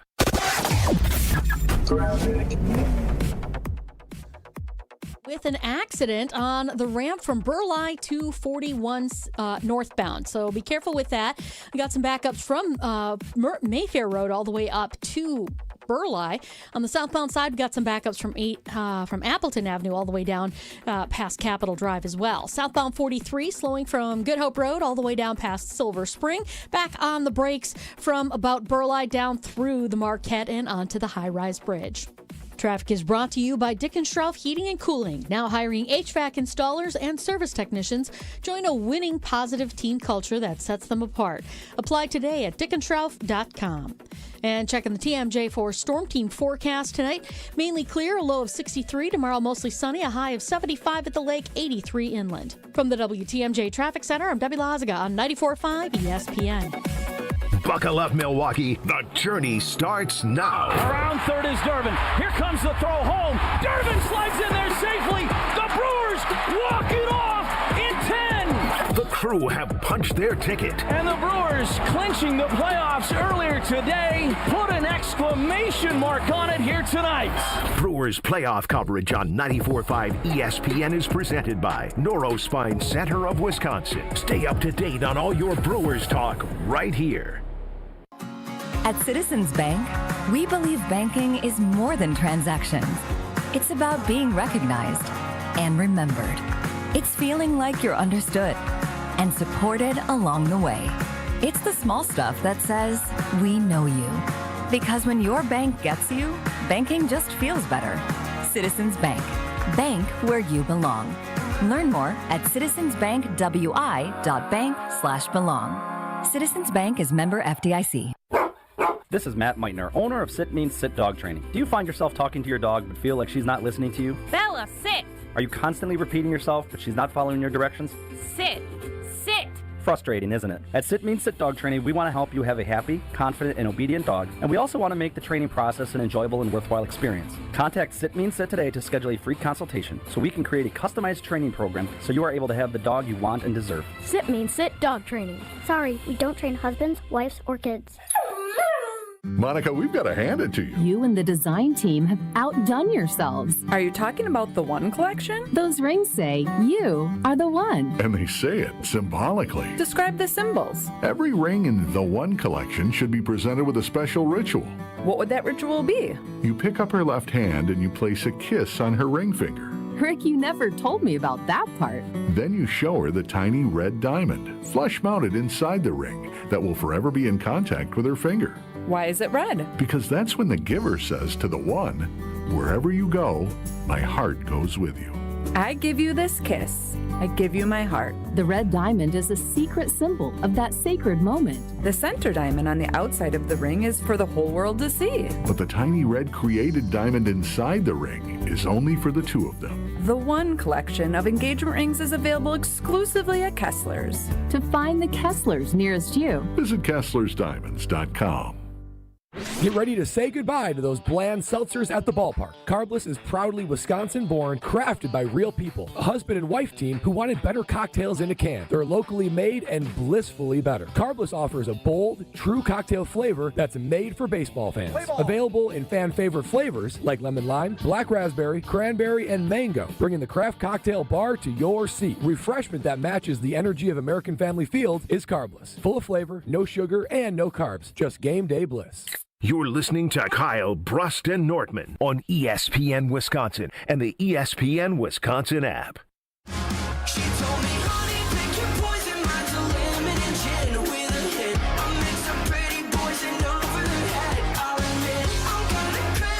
Ben Brust alongside Alex Strofe. No Kyle Wallace or Brad Nortman with Chris Larson running the show.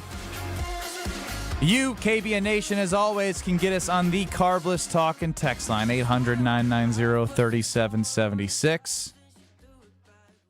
List is more. Get us on YouTube at ESPN Milwaukee and at ESPN Madison. I think we just got to start leading with more confidence until they give us a reason not to. You know what I mean? I think and I actually appreciate the not wanting to overlook an opponent, right? You're playing the Browns on the road. We've gotten the Any Given Sunday. We're getting the Myles Garrett can wreck a game. But I think we need to look inwards for a second until they give us a little bit of a reason not to. What have the Packers done other than the only complaint I could hear is that they haven't been able to separate the leads big enough, which I think is overblown, by the way. Because do you? I do, actually. I really do. Because when I think about the Detroit game specifically, Detroit scored a late touchdown. Yeah. But also, the Packers didn't have like 8 to 10 drives because the Lions scored 6 points on 2 field goals after like 7-minute drives.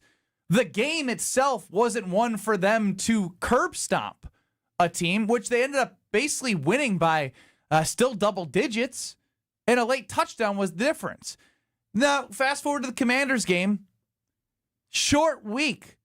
Like, you had a dominant victory in which, again, a late touchdown made it closer, but at no point was that game ever in doubt. Like, I just think when you have a pass rush, as Rob Domofsky wrote about with Micah Parsons and everything he can do for this defensive line, they are number 1 in the league in pressures and number 2 in sacks. And we're coming off of a game where Joe Flacco had literally a fumble, which led to a scoop and score. An interception, as I've mentioned, probably, I'm going to do this each day. This is now Wednesday. I will say he's averaging 5.5 yards per pass. He's dinking and dunking. Guess what everyone's had to do against the Packers? Dink and dunk because you can't get time to do anything down the field. And it hasn't worked. So my overall point is, I think it's okay to not want to overlook the opponent. But I also am just going to lead with confidence with this Packers team until they give me a reason to not. Yeah, I agree with you. And I think the important parts you're pointing out are exactly why I just am not scared for Sunday. This pass rush is that good, and it has been that good. You're right, and we'll talk to Rob coming up next. But second in pressures, nobody's been comfortable. Now, when it comes to some of the second half stuff, I hear why Matt LaFleur wants more, foot to the floor type energy from this offense. In the Detroit game, their last drive of the first half was a punt, and then the first 2 drives of the second half were a punt. Well, that game was pretty much already out of hand. you could have added onto it, even if it was a field goal, right? Correct. Make that 2-possession game a 3-possession game or what have you.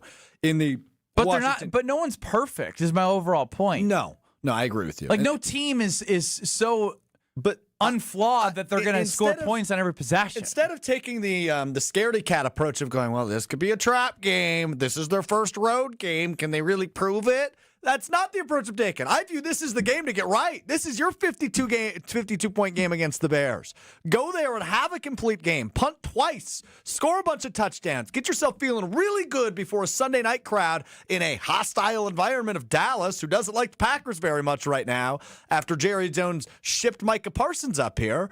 Like, the road game I'm more worried about is next week in Dallas. It's Sunday Night Football. The Boo Birds will be out for Micah, and he's going to be revved up, but that's beside the point. That's a game, and that's an offense that's at least a little bit competent. They've scored a lot of points despite, not beating the Eagles in the opener and then needing overtime and a really long field goal kick to beat the lowly Giants. But that's a team we know can score points. That's a team with an offense that's looked at least competent through 2 weeks. The Browns haven't looked competent at all outside of a few pieces on their defense, including Myles Garrett. I don't think that's going to slow down the Packers' offense enough to lose the game. It's just not in the realm of possibility. So it's a good warm-up act for an actual hostile environment and a tough national game in Dallas before your bye week. So this is the game where I think you go work out all those bugaboos. Matt LaFleur thinks you've taken the gas off a little bit in the second half. Go lay it on thick in the second half. That's where I'm at. Again, I look back at the Browns here, and I know their defense is very good. I watched it, and part of what the Ravens were able to do in scoring 41 points was 7 of them are off a scoop and score, and one of them was off a Joe Flacco interception for a short field, which led to a 2-play long touchdown pass, and the game was out of hand. Joe Flacco threw 45 times. 45 times. He had 199 yards and 4.4 yards per catch. Against a Ravens defense, which is good, but it's not to the caliber as we know that Josh Allen, as you did your little everyone plays everyone, and you can kind of take everything from a little bit and sort of make your, prognostication, some say. Did that thing hurt your head? No, I got there. You were moving fast, so I wanted to just clarify a couple of things. Make it clear. Baltimore has allowed the second most yards in the league. And a lot of them came in week 1, but they played the Browns in week 2. Baltimore has allowed the second most yards in the league through 2 games, other than New York Giants. And again, my overall point is Joe Flacco isn't beating this Green Bay Packers defense. And what I also find funny is when you look around the league and you have these teams that draft young quarterbacks, you think Dylan Gabriel or Shadur Sanders knows what it's like to go against Micah Parsons and what the Packers' pressure has been able to do this first 2 games of the season? No, they're not ready for it. So I think, again, lead with confidence. Obviously respect the opponent, but I do believe this Packers team will win by double digits because they're built to beat a team that can't move the football down the field. They'd have to beat themselves in a horrific way for them not to win this football game. Totally agree. 800-990-3776. I'm with Strofe. Could be a statement game for this team to sort of put it all together. That's Stevie. Dave from Aaron. Joe freaking Flacco. I don't wish for injuries ever, but there is a potential old Joe gets carted off in a wheelchair. That probably isn't injury related. That's just old related. I said it on Monday. I watched him roll out of the pocket against the Ravens. I was like, don't go down just from age. Yeah. Is Joe Flacco's younger than Aaron Rodgers? He moves slower. But he moves slower. Although Rodgers did not look great in week 2. No, he is. If he has time, he can sling the ball. But if he's got to get outside the pocket, he'd sling one nice. But again, everything's got to go right. He's got to really be in rhythm because again, Father Time is undefeated. Unless her name's Tom Brady. Yeah, but again, he just stuck in the pocket and again, had a great defense. God bless that man. I don't know how he did it. What I know to be true is the Princeton Club's a phenomenal place in Madison and Milwaukee. You have the New Berlin Center in the Milwaukee area. You also have the Madison locations. And when you can drop your kid off with free childcare for the membership, you can go do what you want and then pick up your child and go on your very way, knowing they're taken care of. They're open 24/7, locally owned, and you can have that strong body you want, help provide a strong mind, and provide a strong community, because they always have initiatives within the health club to help the community. So if you're looking for a place that feels like an environment that you want to be around everyone, that's cheering for you, that has, a goal to get better, I'm telling you, just get a tour and you're going to love it. For your better tomorrow, join the Princeton Club. The bold, the bald, the beautiful. I want to see if Rob agrees that not that we're overlooking the Browns, but based off what we've seen from the Packers in 2 weeks, they should win by double digits. Next. This is Kyle, Brust, and Nortman. Love you. What? Love you. Love you too. On ESPN Wisconsin and the ESPN Wisconsin app. We had an earlier accident at Burleigh on 41 northbound, that ramp there. That has been cleared. We do still have delays from Mayfair Road up to Capitol. Southbound is backed up from Appleton Avenue all the way down past Capitol Drive. Eastbound 94, watch for delays from 84th Street through the stadium. The westbound side slow from 17th Street all the way to Mitchell Boulevard. And southbound 43, delays now from Good Hope Road down past Bender Road. And then again, Capitol Drive down through the Marquette. And checking the TMJ4 Storm Team forecast. Tonight, mainly clear, a low of 63. Tomorrow, mostly sunny, a high of 75 at the lake, 83 inland. From the WTMJ Traffic Center, I'm Debbie Lazaga on 94.5 ESPN. Kick off your game day with a shine. Stop by Tsunami Express Car Wash now with 7 convenient locations across greater Milwaukee, including the brand new location in New Berlin. The best part, your very first wash is absolutely free when you sign up online. That's a $25 value on us. At Tsunami Express, you'll enjoy premium washes that protect your car, plus free vacuums and detailing tools to keep your ride looking spotless inside and out. Fast, easy, and always looking its best. Roll into the game feeling confident and clean. Claim your free wash today at TsunamiExpress.com. Tsunami Express Car Wash. Wash, chill, repeat.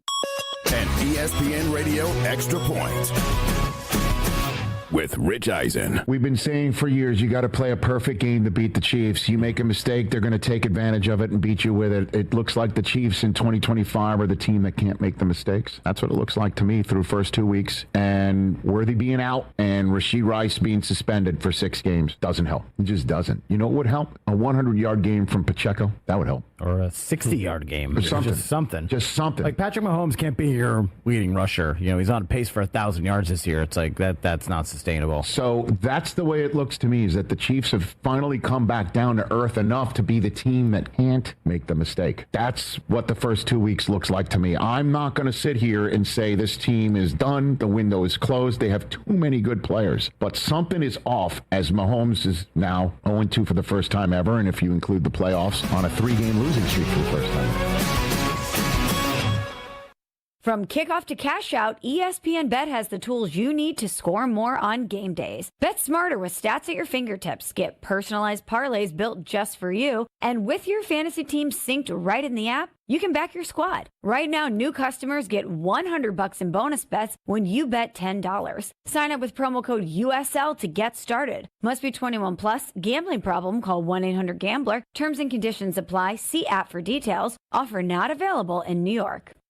With Robinhood, not only can you trade individual stocks and ETFs, you can also seamlessly buy and sell crypto at low costs. Trade all in one place. Get started now on Robinhood. Trading crypto involves significant risk. Crypto trading is offered through an account with Robinhood Crypto LLC. Robinhood Crypto is licensed to engage in virtual currency business activity by the New York State Department of Financial Services. Crypto held through Robinhood Crypto is not FDIC insured or SIPC protected. Investing involves risk, including loss of principal. Securities trading is offered through an account with Robinhood Financial LLC, member SIPC, a registered broker-dealer.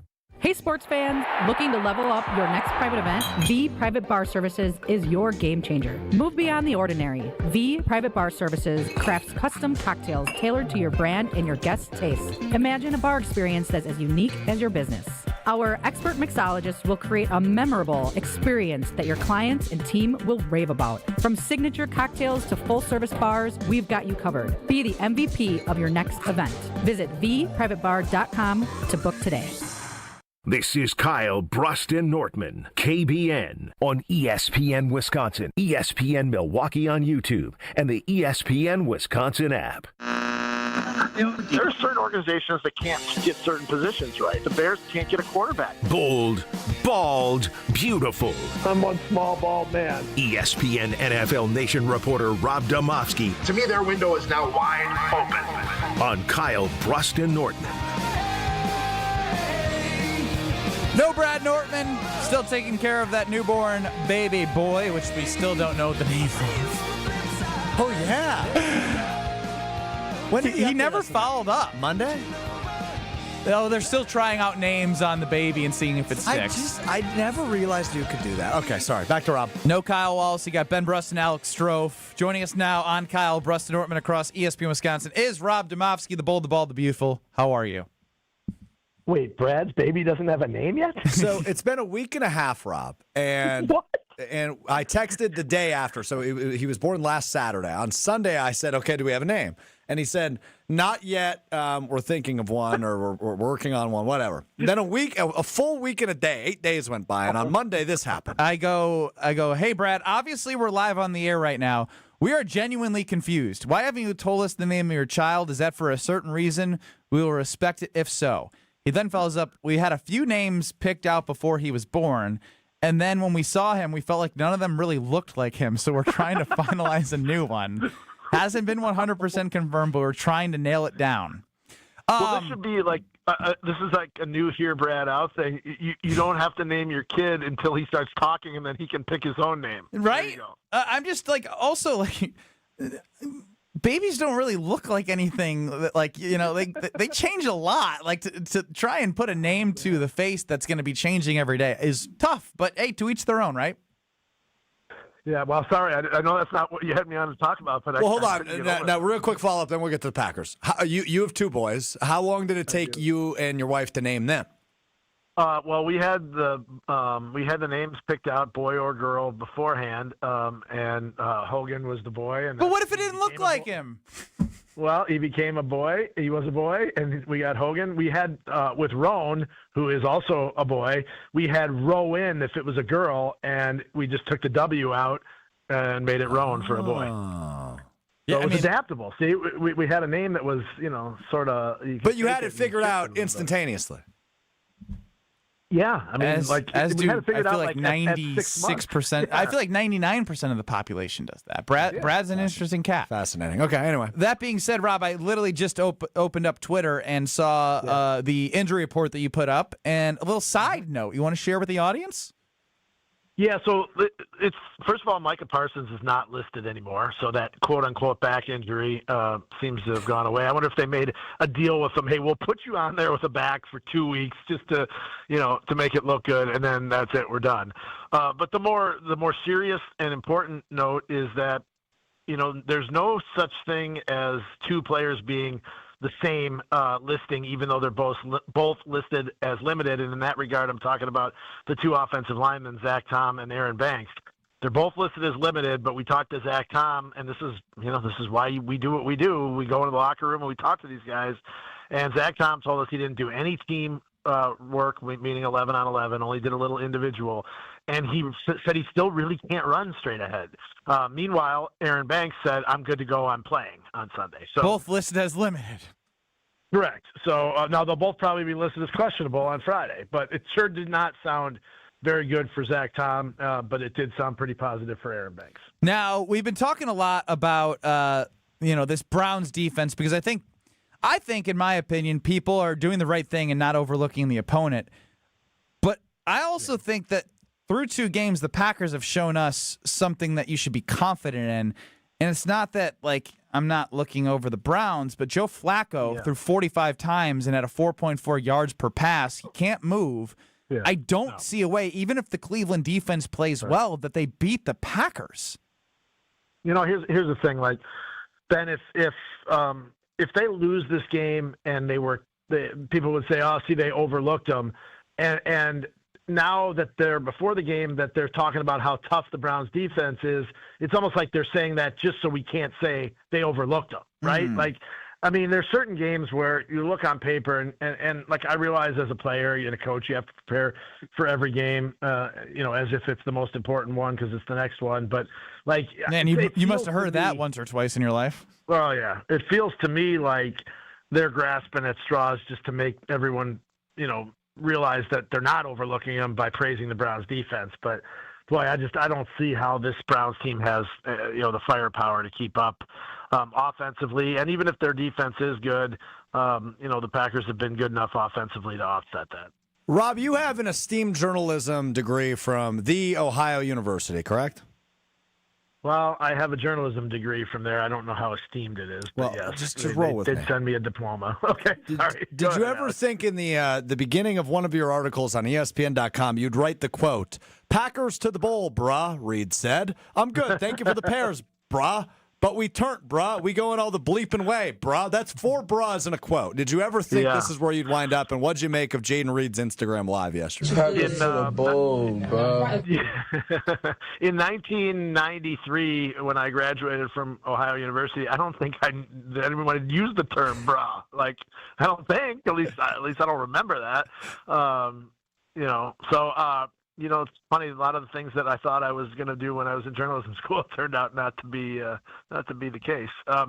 But look, I don't know if you ever had your wisdom teeth taken out. That's the closest thing I can come to with most people having gone under anesthesia, and the things that people say when they come out of it. Truth serum is hilarious, just absolutely hilarious. And obviously, this is more serious than wisdom teeth, but same effect. But I always made sure when my kids had their wisdom teeth taken out, I had the video rolling when they woke up because you knew they were going to say something funny. Can you put on that journalist hat and find out if they did both surgeries at the same time? Like if one was at the bottom half of his foot and one was doing the clavicle? Good follow-up. Or if they did them separately? That is a good question. I will certainly ask. It's not that good of a question. I'm just curious.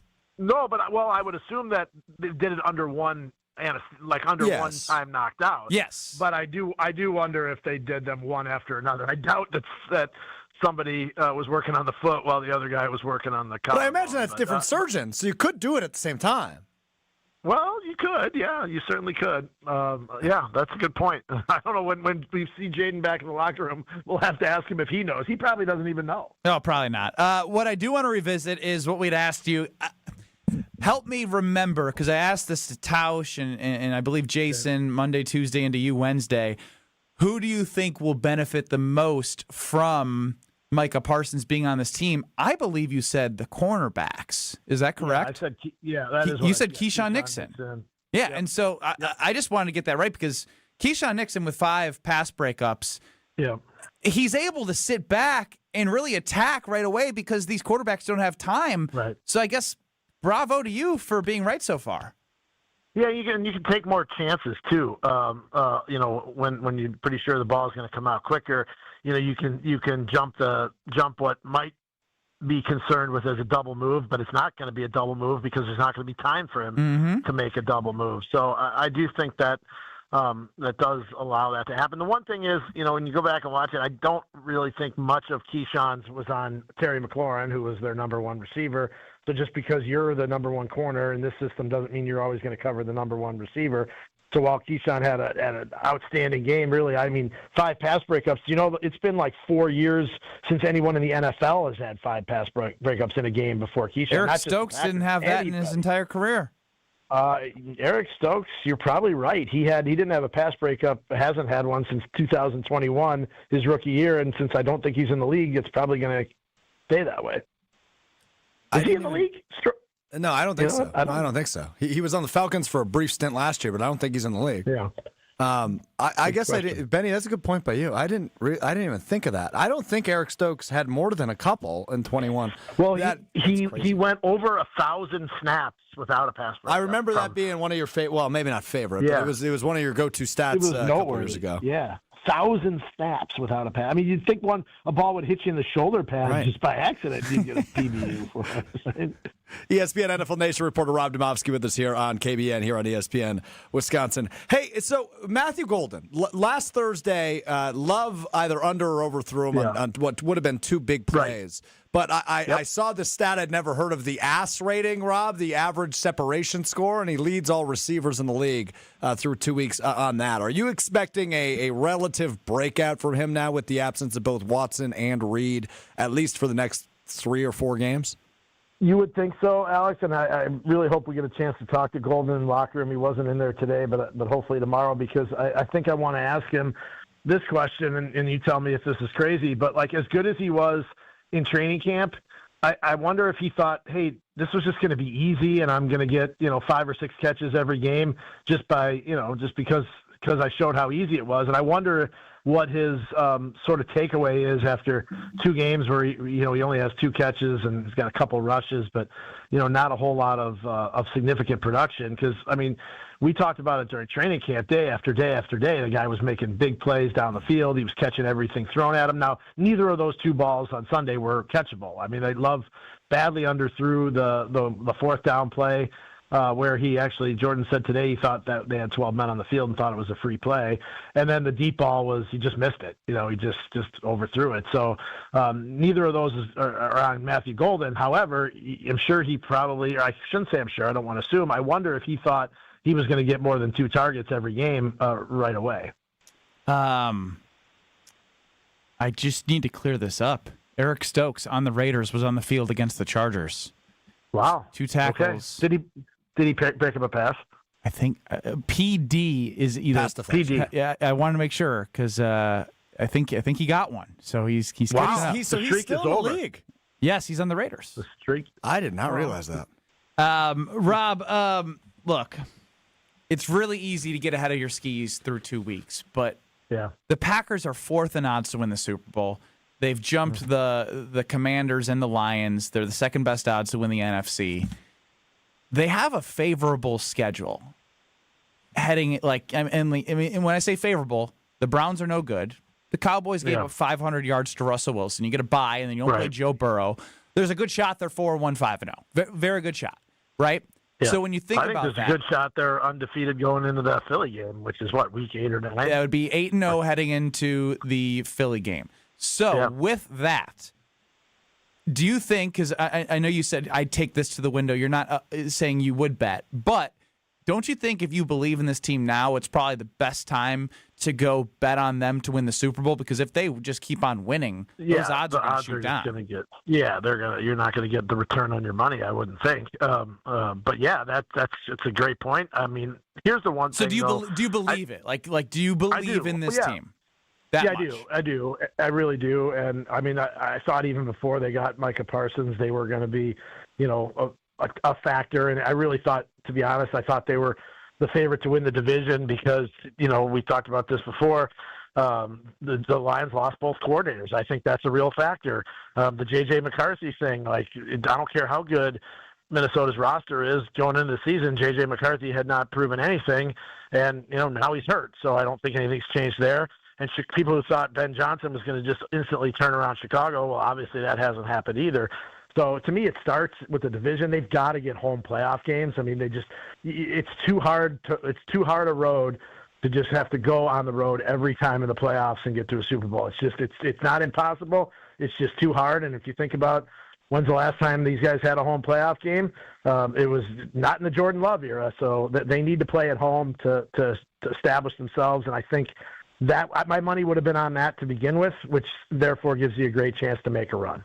Well, Rob believes. If you believe, you know what to do. Rob, we appreciate the time. We'll talk to you next week. If you believe, you know what to do. Go to Pop. All right, guys, let's work on that name, Nortman. If you're listening, we'll pass it along. I'll actually text him right now. Rob Domofsky. What are the odds we have an answer for Rob next Wednesday? I would say 50-50. I agree. I really 100%. Don't. They might be trying out names next week too. All right, boys. We'll be seeing you. That's Rob Domofsky. Writes for ESPN. You see him on TV. He's everywhere, and he joins us on Wednesdays. Kyle Brust and Nortman with no Nortman, no Wallace. You have Wallace. Wow, no Kyle. Alex Strofe in for them. Coming up, I think I'm having more fun with my daughter's toy than she is next. This is Kyle Brust and Nortman, KBN. I legitimately understand sugar. Is it good, Brad? It's unbelievable. It's so good. I'm changed. Not for the better. Come on. On ESPN Wisconsin and the ESPN Wisconsin app. In the Midwest, we know the real deal on the field and in your wellness routine. Higher Love Cannabis Company in Menominee, Michigan offers top-tier Michigan-grown CBD products, no shortcuts, no synthetic knockoffs. Just clean, green certified, organically grown CBD crafted for fans who expect the best. Whether you're gearing up for the game or winding down after a win, swing through Higher Love just across the Wisconsin border and experience the highest quality CBD in the Midwest. Higher Love, the real deal, no limitations. Visit findhigherlove.com/CBD. It's ESPN Milwaukee's Brad Nortman here with some exciting news from my friends at Bank 5-9. Not only have they been named a top workplace for 16 straight years, but they've just won the prestigious Community Choice Award as the best bank in the Milwaukee area. Honestly, I'm not surprised. Not only do they have great products and services, but they truly live out their mission to make lives better. If you're looking for a true local community bank, check out the best. Visit bank59.com to learn more today. Member FDIC. Come catch the final battle of the regular season when the Brewers host the Reds Friday, September 26th through Sunday, September 28th. We're celebrating the best fans in the game on Saturday, the 27th at Fan Appreciation Night, presented by Toyota. Plus, if you're one of the first 30,000 fans through the gates, you'll take home a Brewers tumbler giveaway too, presented by Quick Trip. Come close out the regular season with the crew. Get your seats today at brewers.com/tickets. Hi, everyone. This is Stephen Bauer, CEO of the Guest House of Milwaukee. For decades, Guest House of Milwaukee has been here for our neighbors, providing shelter, housing, and the support needed to break the cycle of homelessness. We're not just offering a bed for the night. We're helping people rebuild their lives through case management, housing navigation, mental health, and addiction counseling. You can help us make a difference. Learn more at guesthouseofmilwaukee.org, and together we can ensure everyone has a place to call home. Looking to heat up a career in HVAC? Dick & Trough Heating and Cooling in Milwaukee is now hiring HVAC installers and service technicians. Family owned and operated, Dick & Trough offers competitive wages, a 401k match, health insurance benefits, and a winning, positive team culture that sets them apart. This is more than a job. It's a chance to grow with a company that truly values its people. Apply now to become their newest team member at dickandtrough.com. Dick & Trough Heating and Cooling. Come see the difference. Apply at dickandtrough.com. The Fall Trade-Up event is happening now at Cunis. With winter on the horizon, trade up now to a new, safe, and reliable vehicle.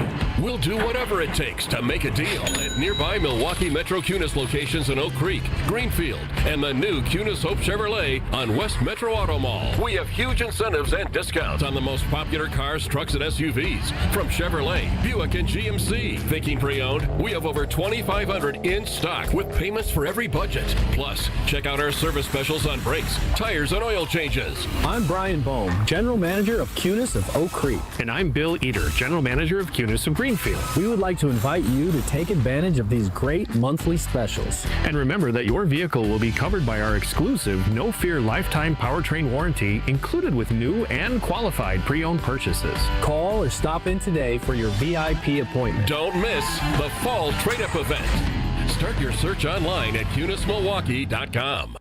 Catholic Memorial Football. Barreling towards the end zone, and he's in! Isaac Miller! The Crusaders host New Berlin West on Friday night. All the way into the end zone! Camden Shumpert! Crusaders football is brought to you by R&R Insurance, D&M Accounting and Consulting Services, Curative Care, Home Sealed Exteriors, and Tony Wendorf and Associates. Tune in Friday starting at 6:30 on 94.5 ESPN with kickoff at 7. Also watch the live video stream at ESPN Milwaukee on YouTube. You're listening to Kyle, Brust, and Nortman, KBN, on ESPN Wisconsin, ESPN Milwaukee on YouTube, and the ESPN Wisconsin app. That make a beat switch, turn up, give $1 million to him. Right now I got so many villains booked on like a billion to him. Dirk's boy told me Marvin's Room was his favorite song. He was. Gotta tell you about Gina Della from Pella and the great work they do at Pella Windows and Doors of Wisconsin. When you choose Pella, you get their trust and commitment to your home, to you, and everything that they provide. Get the consultation. It's free. Someone comes to your house, they explain everything, no matter where you're at in life. Starter home, like me, came into a house with windows that had probably been there for 70 years. It took me 80 years to get them open. Now I got wonderful, beautiful windows because I got great financing, 0% interest for 5 years. That's what I took advantage of. So just get the consultation, see what they can bring to you, You get to make decisions with them. They do it like a team. You're part of their team when you work with Pella Windows and Doors of Wisconsin. Great warranties, all the above. Visit PellaWI.com today. That's PellaWI.com. Get your consultation, order by the end of the month, and you'll get that 0% interest for up to 5 years. Ben Brust, Alex Strofe. No Kyle Wallace or Brad Nortman. Chris Larson's running the show. Get us at the Carbless Talk and Text line 800-990-3776. And I mentioned yesterday I was super excited because at about 20 months now, almost 2 years old, the daughter's running around wild. And she's discovered playing ball with the dogs, throws it, laughs, they run and get it. So it's like, it's fun. I don't have to be the one to throw the ball at the dogs. She can be the one, and it keeps her entertained. Then I was like, all right, over the weekend, we need more things for her to do, especially as I was thinking, all right, we can go to the park. But what happens when winter comes? You need things for indoors. So I got her first basketball hoop. Wow. That must mean so much to you. It did. It did. From when you were her age until you were about 23, that's all you did. No, it's because I get to use it. Correct. Yep. I put it together last night when everyone was asleep in the house. I felt like a dad, like putting together the big gift on Christmas. So yeah, you sent us a picture at about, I think it was about 9:15 p.m. last night. It was just a picture of the hoop, and I was assuming you were just showing us that you had set it up. But I didn't ask this in the group chat because I figured it would get brought up today. How many times did you shoot last night? All night.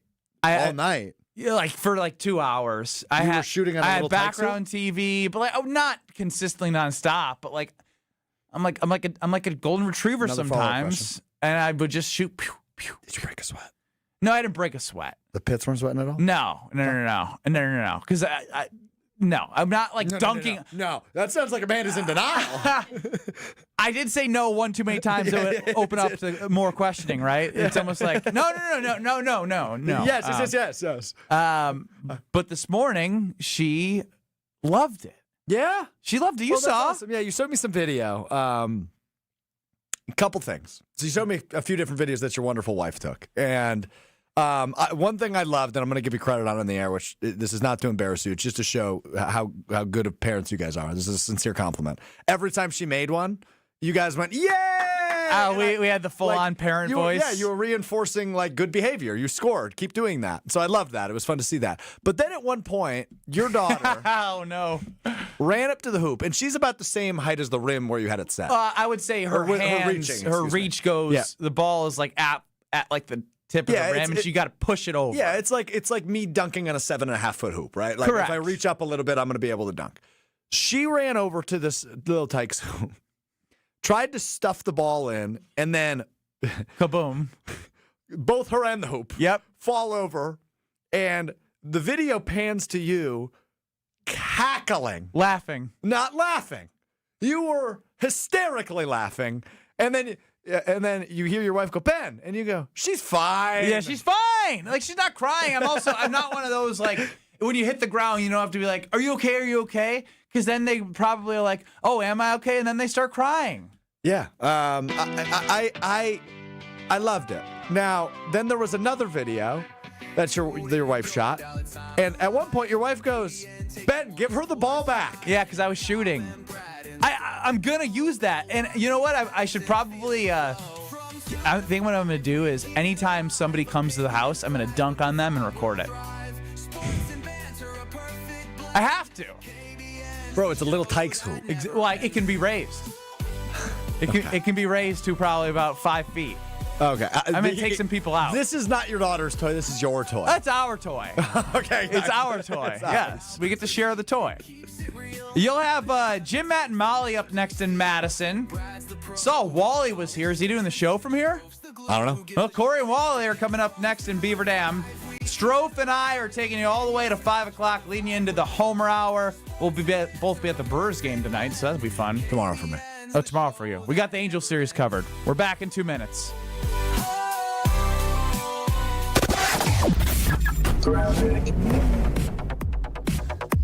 Well, we do have delays, of course, as usual, on 41 southbound, pretty much from Appleton Avenue all the way down through the Capitol Drive area, almost to Burleigh.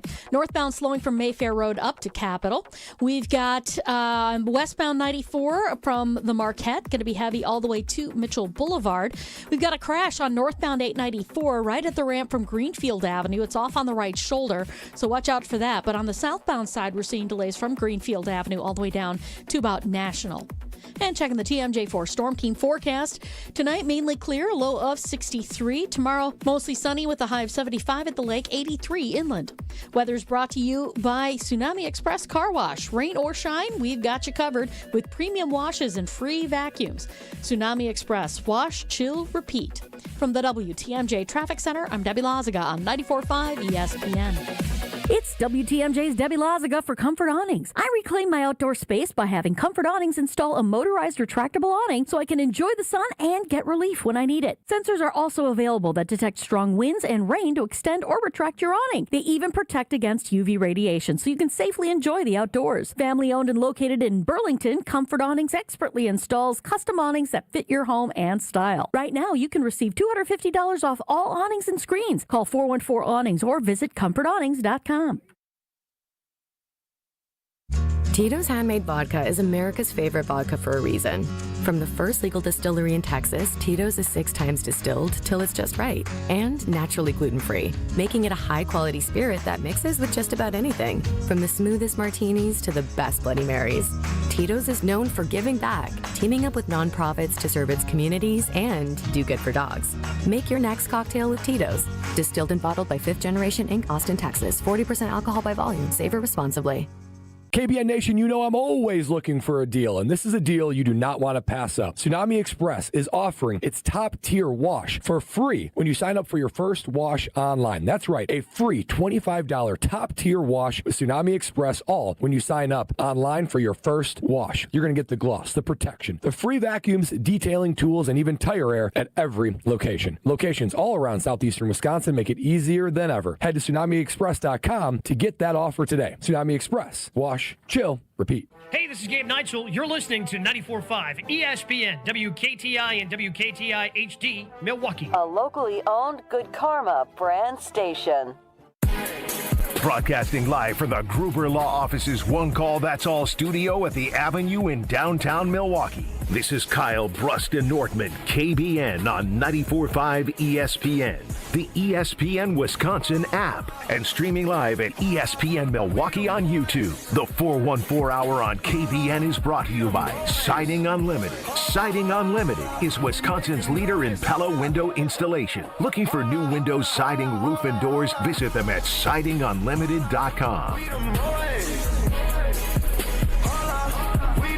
No pressure. It's the 414 Hour at 4 on KBN. That was the whitest 414 Hour at 4. Back us to the bowl, bruh. Ever. Kyle Wallace, don't listen back after listening to this. I'm sorry. As Chef Ed earlier in the week did a parody song that we wanted to scrub from the show. If we could scrub that from the show, I think everyone would be better off. I don't necessarily disagree. While the Open was playing, I said, oh, shoot, I have to do this. Those weren't your exact words, but yes, for radio purposes, that is what you said. Now, again, I want to talk about the believing in the team thing for a second here, because through 2 weeks, they've given you a lot of evidence as to why you should believe. Mm-hmm. And on the Potawatomi Sportsbook website, which we're not talking all about making bets, we're talking about how this team is being viewed as a whole, and if you do want to do something with it, you can. But we're talking about a Packers team before the season and before Micah Parsons that was plus 2,000 to win the Super Bowl. Mm-hmm. This is what's interesting to me. Not that they're fourth, but how close everyone is. The Bills are plus 500 to win the Super Bowl. We're talking about a franchise that has not won a Super Bowl? Well, they won one. Because they lost like four straight times? Jim Kelly, yeah. The Ravens, plus 525. Makes sense. Those have been the two major players against the Chiefs in those AFC Championship games. The Eagles are plus 600. Again, we've talked about how whether you believe the Packers are better than them or not through 2 weeks, we'll be able to see if they're able to right the wrongs in the regular season, and they're likely going to have to see the defending champs in the playoffs because Jalen Hurts knows how to win. They've been to 2 Super Bowls in 3 years, and they've won one of them, and they're humming, and they continue to add more pieces. Like they do what they do. Next is the Packers at plus 625. And then what's after that? Do you have who's fifth? I don't, but it's Detroit, and it's like plus 1,200. There's a gap. There's a huge gap. And so when I say that, if you want to try and if you really believe, right, and we've talked about this, looking at the schedule, the Browns, I'm confident that they win that game. We've been over that, and we'll continue to go over that. The Cowboys, it's a weird game. It's like that to me is more of an any given Sunday type game on that one. than the Browns, right? Like they still have talent. They still have, CeeDee Lamb and Dak, and they have a defense that they gave up 500 yards to Russell Wilson's. But again, it's a weird vibe. You got Micah going back there. You got Kenny against the Packers, who traded him, right? And obviously he's not the game record of the level that Micah Parsons is, but there's going to be hostile. It's going to be a hostile environment. It's a Sunday night. You beat the brakes off of them last time you were in that stadium. Yeah, good point. Good point. So if you really, really, really believe that the Packers can win the Super Bowl, if they win these next 2 games, go on a bye, more teams will look bad or good, on the bye, but you're going to be sitting there likely with a 4-0 record. And then you play the Bengals, who don't have Joe Burrow. And we've talked about how they could potentially be 8-0 before they play the Eagles. Like, if you want to jump to the sports book, jump now. Because there's an opportunity. This will just continue to get lower and lower and lower. But if you think that they might hit some hiccups, you can wait. But I'm not of the camp that you should be waiting. I'm not telling you what to do because I'm not, you got to make decisions for yourself. But through what you've seen, if you liked it, they've beat 2 pretty good opponents that are on that list of right behind them in Super Bowl contenders. And they were ahead of them before they played them. Correct. Next, the Packers are minus 200 to win the NFC North. They were behind the Lions. That gap has now gapped. The Lions are plus 285. That's a 500 point/dollar difference. That one's been a little bit more volatile because even going into last week, Detroit was behind Minnesota to win the North after week 1. And then obviously Minnesota showed who they really are. And now J.J. McCarthy's getting benched or he's injured or something. But anyway, I mean, it's still a wide gap. Like when you look at the divisional winners in the NFL, I think only 3 of them are favorites, and that's Baltimore, Buffalo, and Green Bay. I think those are the only people that are minus money. MVP. Josh Allen, Lamar Jackson, Justin Herbert. Herbert, I know. I just like to say Herbert. And then Jordan Love. Defensive Player of the Year. The leader, Micah Parsons, Myles Garrett. Those are like the 2 heavy favorites, and it's a big list. Look at all of the things that the Packers are being talked about this early in the season. This is new. You haven't had this since Aaron Rodgers, in which you had a confidence in the team that could win a Super Bowl at week 2. Yeah, tough 4-year break in there. But no, I understand what you're saying. Right? Well, for Packers fans, it's still been since 2010, since Lombardi was lifted. Since they won a Super Bowl, right. And I look, it proves to you that this is not a fluke. Nobody's viewing this as a fluke. The Packers are considered this good. They were still viewed as a playoff team. They were still viewed as a team that, okay, you use the term all offseason. If they make the jump, if they take the next step all offseason, maybe they'll be in contention. But you add Micah Parsons, and it's looking like this offense, led by the head coach, Matt LaFleur, and the quarterback, Jordan Love, was healthy this year. That was not something he was last year. Let's keep that in mind. Not excuses, because he still played, and he didn't play to the level we expected of him after that last 8-game-plus stretch at the end of 2023. He didn't play to that level last year. This year, through 2 games, it's looking like he's playing to that level. He's keeping the ball out of harm's way. He's scoring touchdowns. They're scoring points. They're being productive. And defensively, they've been dominant. So, of course, given what you've seen in the, albeit small sample size, is Super Bowl level team. Now, again, to your earliest point on Philadelphia versus Green Bay, we won't really know, right? I think somebody, I forgot who it was earlier in the week, one of the callers referenced Ric Flair. To be the man, you got to beat the man. And you'll have that opportunity. You'll have that opportunity week 10 at Lambeau Field. But I don't really care about that. What I'm watching is the Green Bay Packers, And what I've watched through 2 weeks is beat a playoff team, beat a playoff team. Wait a minute, scratch that from the record. What I saw in the first 2 weeks was dominate a playoff team, dominate a playoff team. And despite them likely not playing playoff teams for the next few weeks, I expect more of that D word, dominate, because that's what I've been shown through 2 weeks. So my biggest thing right now when I look at all of this is, again, not just that they're in the conversation. It is, I really believe that Jordan Love and Micah Parsons, when you see their names on here, they're the only two people that can change what happens to the trajectory of this team. The only thing getting in the way of the Packers making a run is the health of those two players. You can survive other injuries. We've even seen Zach Tom, that's a big one. all-pro or a high-paid right tackle, and a guy you invested a lot of money in at left guard, Aaron Banks, not be on the field and then do what you had said and dominate the game against the Washington Commanders. And the Commanders have no slouch of a defense. But what I'm trying to get to, Commanders or not, is the conversation last year was when somebody went down. I'm blanking. Who went down? Elton. Elton went down. Game? Yeah. Yes. And it was a bleep show. They couldn't do anything. They couldn't move the ball. They couldn't protect Jordan Love. Penalties galore. They were able to overcome that against the Commanders in week 2. That's my overall point. So, like, if they're able to do that with two high-invested offensive linemen out of the game and still be dominant, then the only thing that could be stopping this team potentially from making the run that everyone believes that they can run is injuries. And to me, specifically, only to two players.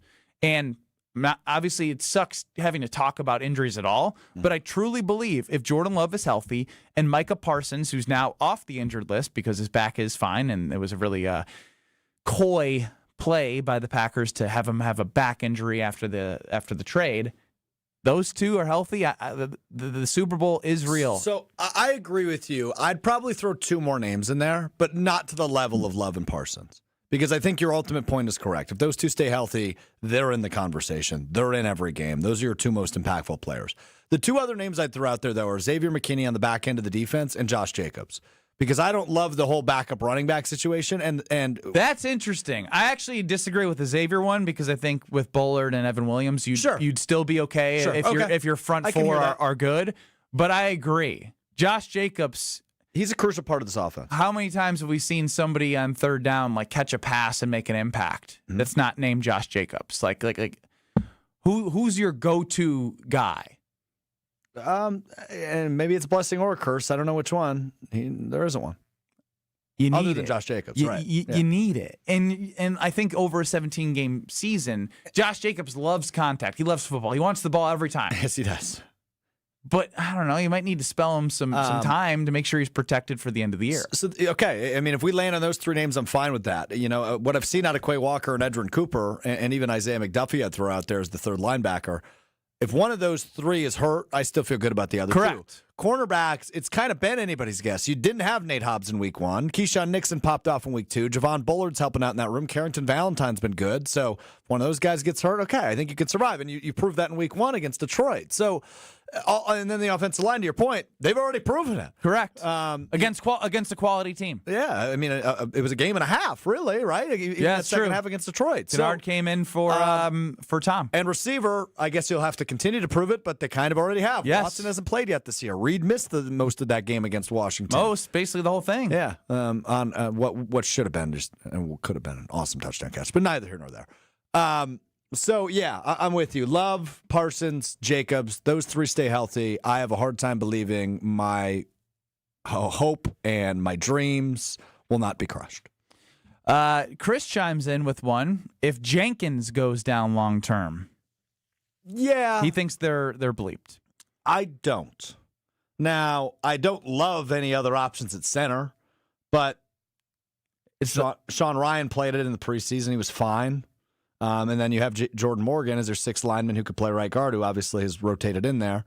So I don't think they're bleeped, and to the level they were last year when he got hurt in the playoff game.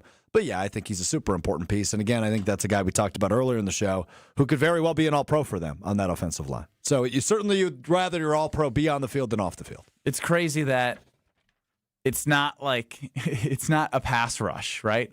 the conversation all of last year was if you can get a consistent pass rush, this team can make a run. It never was the case. They had 2 bulk games against 2 iffy teams in Seattle and Tennessee last year that got a majority of the sacks. Yeah, real quick. Can I just throw something at you? So we talked about sack numbers, right? So I think they were top 10 in sacks last year. Do you know what they were in quarterback pressures last year? I don't. Want to guess? In terms of out of 32? Out of 32, yeah. Where do you think they ranked? I'd say 17. Nailed it. They were 17th. Nicely done. 17th in the league in pass rush or in quarterback pressures last year, and we mentioned it a few times today. They are number 1 this year. That's a 16-team improvement through 2 games, with just the addition of Micah Parsons. Now, will they remain number 1 or number 2 or number 3?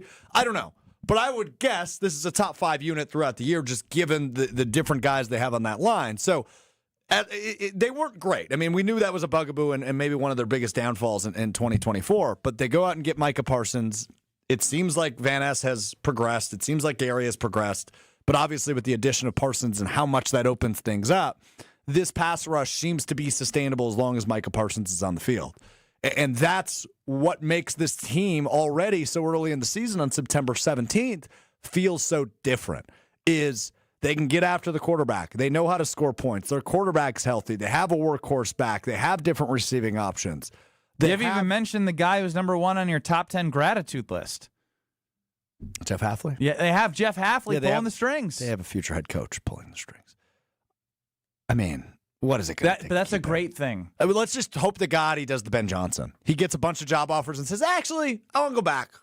I'll go back. Either way, it's a great thing to have a coordinator that is being looked at for head coaching jobs, because that means your team is good, and that's what's most important for the Green Bay Packers. Kyle Wallace, you're out there somewhere. Tell us about UWD. What up, KBN Nation? It's your boy Kyle Walsh, and I'm here for Universal Windows Direct. And y'all know how much I love Universal Windows Direct. When they came in for my consultation in my house, they showed me exactly what I needed. They didn't try to upsell me. They just focused on me getting the windows that were perfect for my house. And that's exactly what I got while working with Universal Windows Direct. And right now, they have their incredible September offer where you can buy 2 windows, get 2 free, and there is no limit. Whether you want to buy 10 windows, 20 windows, 30 windows, you only pay for half, and plus you'll get 0% financing for 3 years. So that's no interest and no pressure, plus $500 off your entire home improvement project when you schedule now. The team at Universal Windows Direct, they always make it easy. So call 414-410-2000. That's 414-410-2000, or simply visit universalwindowsdirect.com to book your free estimate today. And like me, you'll be saying, I love my windows. Kyle Brust and Nortman continues Kyle next. Brust and Nortman, KBN. And you're disrupting my flow. No,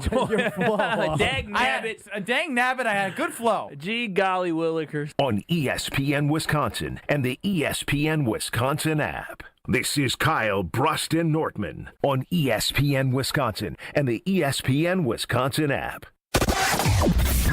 94 northbound at the ramp from Greenfield Avenue. We have a crash. It is off on the right shoulder, so watch out for that. But the southbound side is where we're seeing delays from Greenfield Avenue down to Lincoln. Eastbound 94, watch out for backups from the Zoo Interchange through the stadium. The westbound side slow from 17th Street to Mitchell Boulevard. And then we've got southbound 41 slowing from Appleton Avenue all the way down past Capitol Drive. Traffic is brought to you by Fisco Auto Body. Call Fisco Auto Body to help with all body repair needs. Fisco, Fisco, Fisco. And checking the TMJ4 Storm Team forecast tonight, mainly clear skies, a low of 63. Tomorrow, mostly sunny, a high of 75 at the lake, 83 inland. From the WTMJ Traffic Center, I'm Debbie Lazaga on 94.5 ESPN. Greg Matzik, Gary Ellerson, the day after reaction show you need in your life. Who benefits the most from Micah Parsons being on the field? Secondary. Keyshawn Nix. It's Potawatomi Sportsbook Football Mondays with Greg and Gary. If you're a quarterback, you've got to get the football out of your hands before you really want to do it. I mean, everybody's getting their wealth with this, but to me, I think it's really the guys in the secondary. Live from the Potawatomi Sportsbook Studios from 6 to 8 p.m. every Monday on 94.5 ESPN. The dance of sunlight on water. Shimmering, sparkling, beautiful, hypnotic. Houses that overlook a gorgeous body of water are the most highly desired houses in the world. The Bellamare collection of fine jewelry features classic white diamonds flanked and surrounded by rare and exotic blue diamonds. Bellamare means beautiful water. Bellamare, sunlight on water, glimmering and twinkling. The dance is enticing. The look is spectacular. The impact is exciting. Blue and white diamonds created in the heart of Mother Nature. Will dance and sing on the body of a glittering, sparkling woman. Bellamare. This blue and white beauty of sunlight on water should be worn on the fingers, the wrist, the neck, and the ears of the woman you love. The Bellamare collection is available only at Kessler's. We do diamonds better because diamonds are what we do. For the location of the Kesslers nearest you, visit KesslersDiamonds.com. Your path to a degree should fit your life, not the other way around. At Lakeland University, you can personalize every part of your college experience. With a main campus in Sheboygan, evening classes across the state, and flexible online options, you choose how and when you learn. Just graduated high school, changing careers, juggling work and life, they've got options for you. You can even earn credit for experience you already have or for the work you're doing now, saving time and money. Start customizing your future today at lakeland.edu/ESPN. Lakeland University. Experience it your way. Back to school means back to savings with Exterior Pros and Baths. Right now, get $3,000 off your roofing, siding, windows, or bath project during their fall savings event. Don't wait. Call 262-800-4274 or visit extpros.com to claim your $3,000 savings and book your free estimate. Exterior Pros and Baths, Wisconsin's trusted home improvement experts. Trust the pros. Any coach will tell you, games are won in the preparation. The same's true in cybersecurity. Trend Micro helps businesses move from reactive to proactive with cyber risk exposure management. That means real-time visibility into your risks across cloud, email, endpoints, and networks. For over 35 years, enterprises worldwide have trusted Trend Micro to prepare, protect, and perform. Don't wait for the next threat to blow the whistle. Get secure now at trendmicro.com because the best defense is being ready before the game even starts. You're listening to Kyle, Brust, and Nortman on ESPN Wisconsin and the ESPN Wisconsin app. I think that I found myself a cheerleader.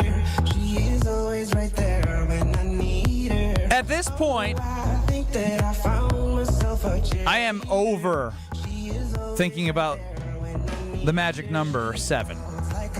Ooh, that's good for me. I don't really get magic number. I do more now today than I did 48 hours ago. What did you not understand? Math. You're just not a math guy? You know that. You know that as well as anybody that I'm not a math guy. No, it was that, but also like I think I did it to myself. So here's why. I'll explain it. So Ben Brust, Alex Strofe here for the record. No Kyle Wallace or Brad Nortman. It's Kyle Brust and Nortman. Get us on the Carbless Talking text line 800-990-3776 or on YouTube at ESPN Milwaukee. I always need an annual refresher on how it works, but I made the mistake this year because the Brewers have been so good for so long of following or starting to follow avidly the magic number when it was in the 40s. That's a long time to count a magic And I didn't number. really understand how it worked, but it seemed every day that number was getting lower, whether it was the Cubs losing or mostly the Brewers winning and yada yada. And then there's other magic numbers. There's the magic number and the super magic number to get the number 1 overall seed. So what I've now gotten to, and me and Gabe talked about this yesterday on Jane, Gabe, and Chewy, he perfectly explained it to me. And I say that with a smidge of sarcasm, is the magic number. I agree with you. It doesn't really matter. I think the division is over. Now it is all about the Phillies and the magic number, which I believe 620 WTMJ has dubbed it, on getting that 1 seed, which is 7, I think, because the magic number is 5. Now you're throwing numbers that I don't even think you know what the numbers are right What's now. the magic number? I think the magic number is still 7 for the division. Oh, geez. Yeah, so I think you should stop worrying about magic numbers because even though you just said Gabe Knights will explain it to you. Just keep winning. Yes. What I ultimately was trying to declare is I'm not worried about the division. The Cubs won again today. They clinched their berth into the playoffs, but they're not going to catch the Brewers in the NL Central. The biggest thing the Brewers fans should shift their focus to is the Phillies. The Phillies have been on an absolute run right now, and they're obviously a good team. They have a ton of talent. Their pitching staff is good. and they traded for like an all-star type closer in Duran, and they're a great team. But the Brewers have the tiebreak with the Phillies having winning the season series. So again, my thing is going to the game tonight. It was perfectly executed last night. You're going up against a guy, I think it was in the second start of the season, and they just did what the Brewers did. They played their small ball early. Christian Yelich hit a bomb to dead center. Bullpen did its job, and onwards we went. So now I'm looking at this game tonight in the same way because I'm going to the game and I'm just thinking to myself, it's time to take care of business. But also, I don't care about the Cubs anymore. I'm not actively going and looking at the Cubs. I'm looking at the Phillies. And I think that's what everyone's attention should be on, because could you imagine having the opportunity to have home series? Be beautiful. With the type of energy American Family Field has been and provided. They've had a great home record. Obviously, when you're this good, you have a great home record and a great road record. Yeah. But they've pulled some absolute magic in front of the home fans. Dude, they've been doing sellouts at 1:10 p.m. on Wednesdays. That's how much buzz is around this team. That's how much the city is completely wrapped their arms around this team. It feels like we've been on a magic carpet ride just about all season. It was a weird start, but post that, I mean, come mid-May, all of a sudden you went, whoa, who is this? And they've held up their end of the deal. They've had, 2 series losses since mid-May? I mean, they've been absolutely phenomenal. So, yes, you need to get that done. And, there's no easy path, Benny, right? And this is the case in every sport there is. There's no easy path. But the beautiful part is about the home field advantage portion of this and having the best record in baseball, and obviously the NL, that's implied, is you get to control your own destiny to the maximum ability. And that is play as many games in front of your home crowd as possible. So that's why it has to be the goal. Make it just, even if it's a tinge easier, do whatever you can to get there. And luckily, it's 2 more games against the Angels, which, fingers crossed, should be W's. The Phillies have won 11 of their last 13 games. Yeah. So they've made this a lot closer than it felt like it was going to be. Now, I'm looking at the Dodgers right now. To help us out, because the Phillies were down yesterday, and I'm thinking to myself, all right, this might be an opportunity to get a little breathing room. Nope, it's never that easy. So I think the opportunity that the Brewers have is, it's nice that this is a different year, because the last 2 seasons, basically every pitch mattered until the end of the year. That's kind of been the case for a lot of these Brewer seasons. And I was like, it's kind of nice it's not. But it is. I think it is again. And I think it's one of those things where I just want to make sure that people realize the opportunity for this team to have the number 1 seed is there. And it's time to start remembering that this team knows, and rallying around them, even tonight against the Angels, is important. They took care of business. The Angels, I'm telling you, they're done. Like, their body language says done. So if they can get up early again, and you save some of those great bullpen arms for a game if you need them, they need to take care of business, because the schedule is favorable for the Brewers. It really is towards the end of the year. To be honest, I have not looked at the Phillies the rest of the way, and I can do so pretty quickly. I know they have the Dodgers tonight, and as I look at the Dodgers tonight, yep, that is correct. And then the rest of the way, the Phillies are looking at the Arizona Diamondbacks, the Miami Marlins, and the Minnesota Twins. And that is not that hard of a schedule. No, Arizona Diamondbacks sold their entire team. They are middling and ready probably for the end of the year.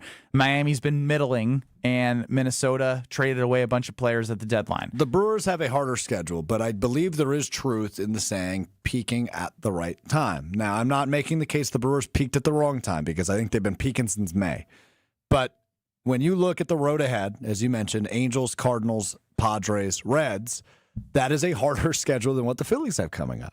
And as what was it? 11. The Cardinals are no good, but the Angels really, really suck. Like, they need to sweep these next 2 games. Stiff arm the Phillies as much as you can, as long as you can. And the good news is the season's coming to an end. So, well, maybe not the good news. You got to win, and I think winning high, riding high, and punching that automatic ticket to the NLDS, and ultimately that number 1 seed has to be the goal. And that's what makes this I don't want to say a playoff type feel, but it feels like you're in a race of sorts. Yes. Even though you're technically still in the divisional race, it's time to view that as over. This is a race of sorts. This should get you over that hump and get you ready for playoff baseball. So I just want to make sure that people know that Brewers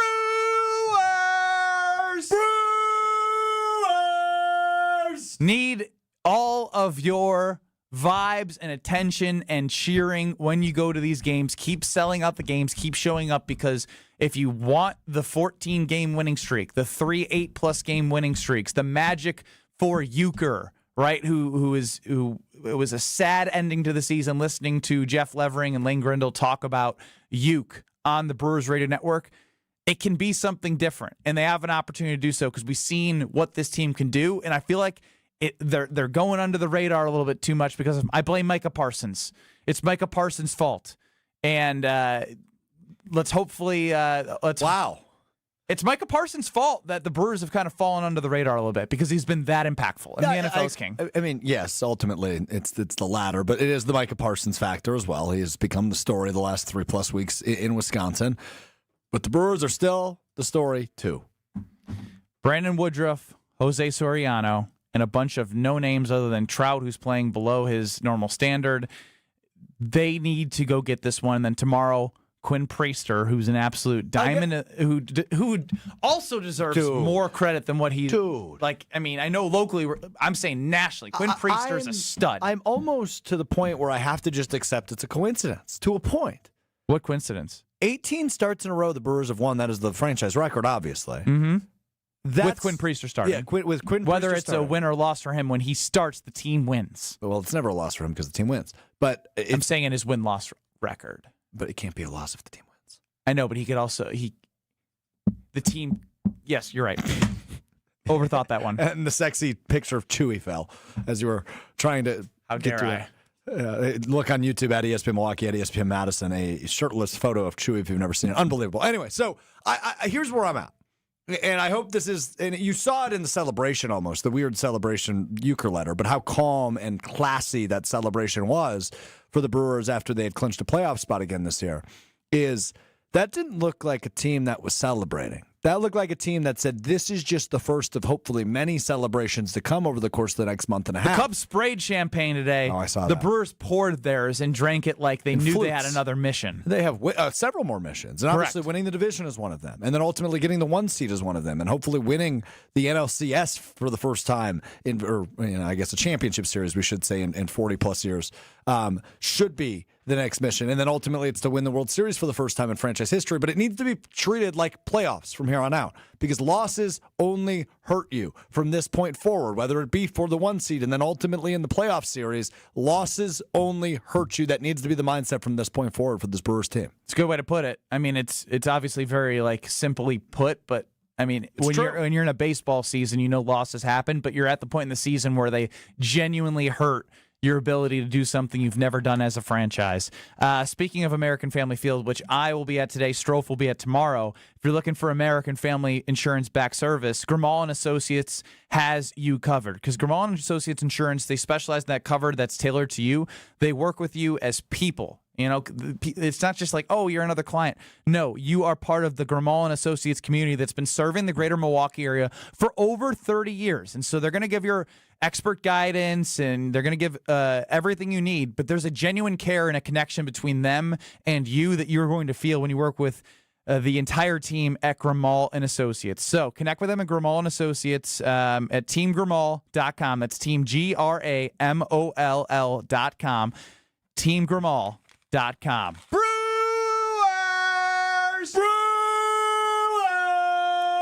Fascinating back and forth between Josh DiMaggio and Adam Schefter on Jen, Gabe, and Chewy this morning. I'm not going to lie. I said fascinating because that's what I'm hearing. I haven't heard it. Oh, I hear this for the first time with all of you next. This is Kyle, Brust, and Nortman. Hey, Gabe, also, did you call us idiots? Yeah, it's exactly what I called you. Yes. On ESPN Wisconsin and the ESPN Wisconsin app.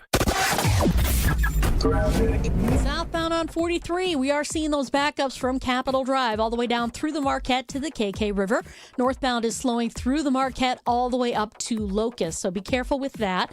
Westbound 94, heavy from the Marquette to Mitchell Boulevard. Eastbound 94's got some backups from Highway 16 all the way to about Springdale, and then back on the brakes from the Zoo Interchange all the way to 27th Street, so kind of a heavy ride there. Southbound on 41, or actually 894, we did have an accident at the Greenfield Avenue. They got that one taken care of. I'm sorry, that was on the northbound side. Southbound, though, we do have delays from the Zoo Interchange all the way to Lincoln. And check out the TMJ4 Storm Team forecast. Tonight, mainly clear skies, a low of 63. Tomorrow, mostly sunny, a high of 75 at the lake, 83 inland. Weather is brought to you by Big Frog Custom T-shirts and more. Easy and affordable apparel personalization with no minimums and fast turnaround. For all your printing needs, bigfrog.com/Mequon. From the WTMJ Traffic Center, I'm Debbie Lazaga on 94.5 ESPN. Grand Slams and Walk-Offs. If you haven't jumped on the bandwagon by now, what are you waiting for? Siding Unlimited is Milwaukee's very own national champions. That's right, Siding Unlimited installs windows, and we do it really well, earning the prestigious Pella Platinum Premier National Certified Contractor of the Year award 5 times. New windows? Our expert team will deliver on a smooth, hassle-free installation, making you feel proud of calling Siding Unlimited for your window project. What's the next step? Call 262-567-4513 or go to sidingunlimited.com. All you have is one chance after an accident, one decision on who to call, one shot to get the help you need. Don't waste it on the one offer you get from your insurance company. Make the one call to Gruber Law Offices. It's the only one you'll need to make. Call us today. Gruber Law Offices. One call, that's all.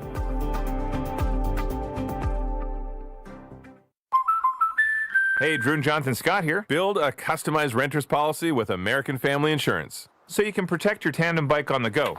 Thief! Oh, he is struggling with that two-seater. Life's better when you're under American Family's roof. Insure carefully, dream fearlessly. Get a quote and find an agent at amfam.com.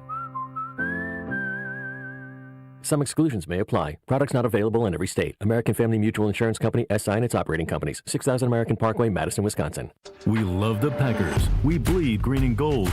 And every time our team takes the field, well, it's pure football bliss. If only there was a way to experience that blissful winning feeling every day. At Associated Bank, we've got you with 10% off Lambeau concessions and 15% off Pro Shop merch. All when you get Packers checking from Associated Bank. It's how Packers fans keep winning on game day and every day. Associated Bank, Bank of the Packers. Learn more at associatedbank.com/Packers. Member FDIC. Change your grocery game plan to locally owned Century Foods, home of the best meat, freshest produce, and tastiest treats. Now through Wednesday, save on 48-ounce selected varieties Stone Ridge ice cream, 2 for $7. 7-ounce selected varieties Banquet pot pies, 5 for $5. 4 to 6 count selected varieties Dannon multi-pack yogurt, 2 for $6. 6 to 12 count selected varieties Ice Mountain spring water, 2 for $5. I am starving. Oh no, never walk into a Century when you're hungry. Unless it's free sample day. Ooh, pizza, yes. I'd love to try that one. My husband thinks he can make a meal out of grocery store samples. Need to wash this down. I think I see someone handing out samples in the liquor department. Geez, can we focus on our list? What's this? It says you can win 2 tickets to Green Bay's home game against Chicago on December 7th. Or autographed footballs, or a 4-pack of Green Bay Hall of Fame tickets. You have to enter through Century's Facebook or Instagram. I'll be entering this on my phone in the deli next to that cheese sample station. I'm shopping at Century alone next time. Enter by November 12th. This is Kyle, Brust, and Nortman, KBN, on ESPN Wisconsin, ESPN Milwaukee on YouTube, and the ESPN Wisconsin app. Make sure you tune in on Friday to Kyle, Brust, and Nortman as we do Green Bay props and preview presented by Sit Mean Sit and give our dog of the game. But more importantly, if your dogs don't listen to you and you ask yourself, why don't they listen to what I say? Well, we have a solution for you. That is Matt and his team at Sit Means Sit.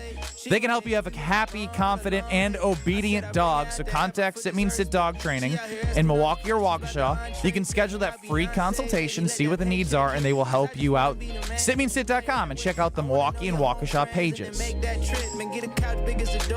Ben Brust alongside Alex Strofe. No Kyle Wallace. No Brad Nortman.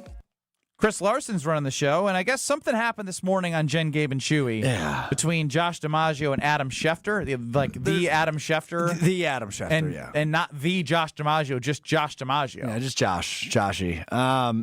There's one of two ways you can look at this, and I'm not sure which one I can look at it as. So Josh has had a hell of a year, dude.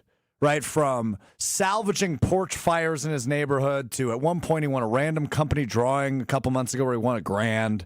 And I'm probably, being the leader of the manifestation project that landed Micah Parsons in Green Bay. Okay, that's giving too much credit. But hold on a minute. Like, the guy's had a great year, so you could be really happy for him. Or if you are me or you and work as closely with Joshy as you have, and I still do on Mr. Irrelevant, you know how annoying that guy can be. Absolutely. It got worse today. So this was, Joshy was filling in with Chewy and Gabe out on Jen, Gabe, and Chewy this morning alongside Jen. This is what Adam Schefter's first words were when he went on Jen, Gabe, and Chewy this morning. It's nice to see Josh at the big boy table. They called me up. Okay? That's the first part of it. That's it? Wait. It gets worse. And there's actually a third layer to this that I'll get to in a moment. So they do the interview. Josh is asking him about Jaden Reed, and Shefty seems to not really know what's going on with Jaden Reed. He must have missed the tweet that he had surgery on both his collarbone. Pack us to the bowl, bro. He didn't see that clip, apparently, until Josh brought it up. But then the interview ends, and this is what Adam Schefter says as he says goodbye to Jen, Gabe, and Chewy this morning. Have a great one, and we'll talk to you again soon. Thank you, everybody. Keep up the good work, Josh. That's Adam Schefter. How about that? What a shout out. Can you clip that for Joshy? Yeah. Now, that's not even the worst part, Benny. Keep up the good work, Josh. I have to host with him from 6 to 7 at Potawatomi Sportsbook for the weekly wager. From the most respected journalist around the biggest sport in America. Okay? That is what happened to Josh DiMaggio today. And then, I don't know, about 45 minutes after Adam Schefter was on Jen, Gabe, and Chewy, he tweets this. Packers wide receiver Jaden Reed wound up undergoing surgery Tuesday on both the broken clavicle and a Jones fracture in his left foot. He is now out indefinitely. There's 45 minutes after his appearance on Jen, Gabe, and Chewy ended. You heard me say, it sounded like Shefty didn't realize he also had foot surgery. So to me, that tells me, Josh asked him, he made a couple phone calls on his way to Bristol or to New York, wherever he was going, and then he tweeted the update that Rob Demovsky tweeted 12 hours prior. I think Josh DiMaggio both got a attaboy from Adam Schefter today, and then inspired an Adam Schefter news update on Twitter and the ESPN app. That's what I think Josh did today. Does Adam Schefter not follow Rob Demovsky, ESPN NFL Nation reporter? Of course he does, but he's got a lot of stuff on his timeline. No. Come on. You think the Jaden Reed clip was amazing. That's got to find your way in your algorithm. I assume Schefter probably has more than one phone. Bro. Yeah, he's got to. So probably personal, like family, and then all business, all agents, all NFL. So I imagine he's juggling a lot of stuff. Maybe this one just missed it. And keep up the good work, Josh. Oh my gosh. Keep up the good work, Josh. I'm going to have a very, very big-headed Josh DiMaggio at the weekly wager. Here's the other part of that. That drop ain't going anywhere. No. That one's going to live forever. We're not using it on Kyle Brust and Nortman. No, Josh isn't here enough, but it's nice to see Josh at the big boy table. Isn't that crazy? Keep up the good work, Josh. So what I will say is Josh DiMaggio probably never thought in his life, because he had a journey to get to producing Jen, Gabe, and Chewy. Produced Scalzo and Brust when I was hosting with Greg Scalzo. Before that, he's worked a bajillion different types of jobs. He's had 9 lives. He's like never in his dreams would Adam Schefter would be talking to him and saying, keep up the good work, Josh. If you could get the keep up the good work strophe from anybody, who would you want it from on the air? Ben Brust. I've told you that. On the air? Oh, on the air, no. I think you've been okay today, for the record. Thanks, man. That's a really good question. Maybe like Scott Van Pelt.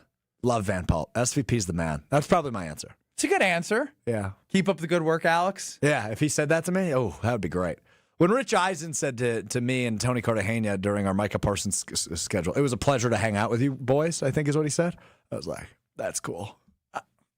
Come on. He was new to the ESPN radio network, and he wanted to make a good first impression. To Milwaukee, he's a professional. Yeah, of course he is. But it had nothing to do with you. But what do you it could have been anybody. It could have been without a doubt. It could have been the person in the market hall I'm looking at right now who was hosting, and you'd be like, "It's great hanging out with you You're guys." probably right about that. But guess what, Benny? It wasn't. It was me.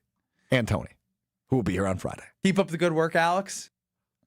How did you do that? What? He AI'd Keep up the good work, Alex. You AI'd me.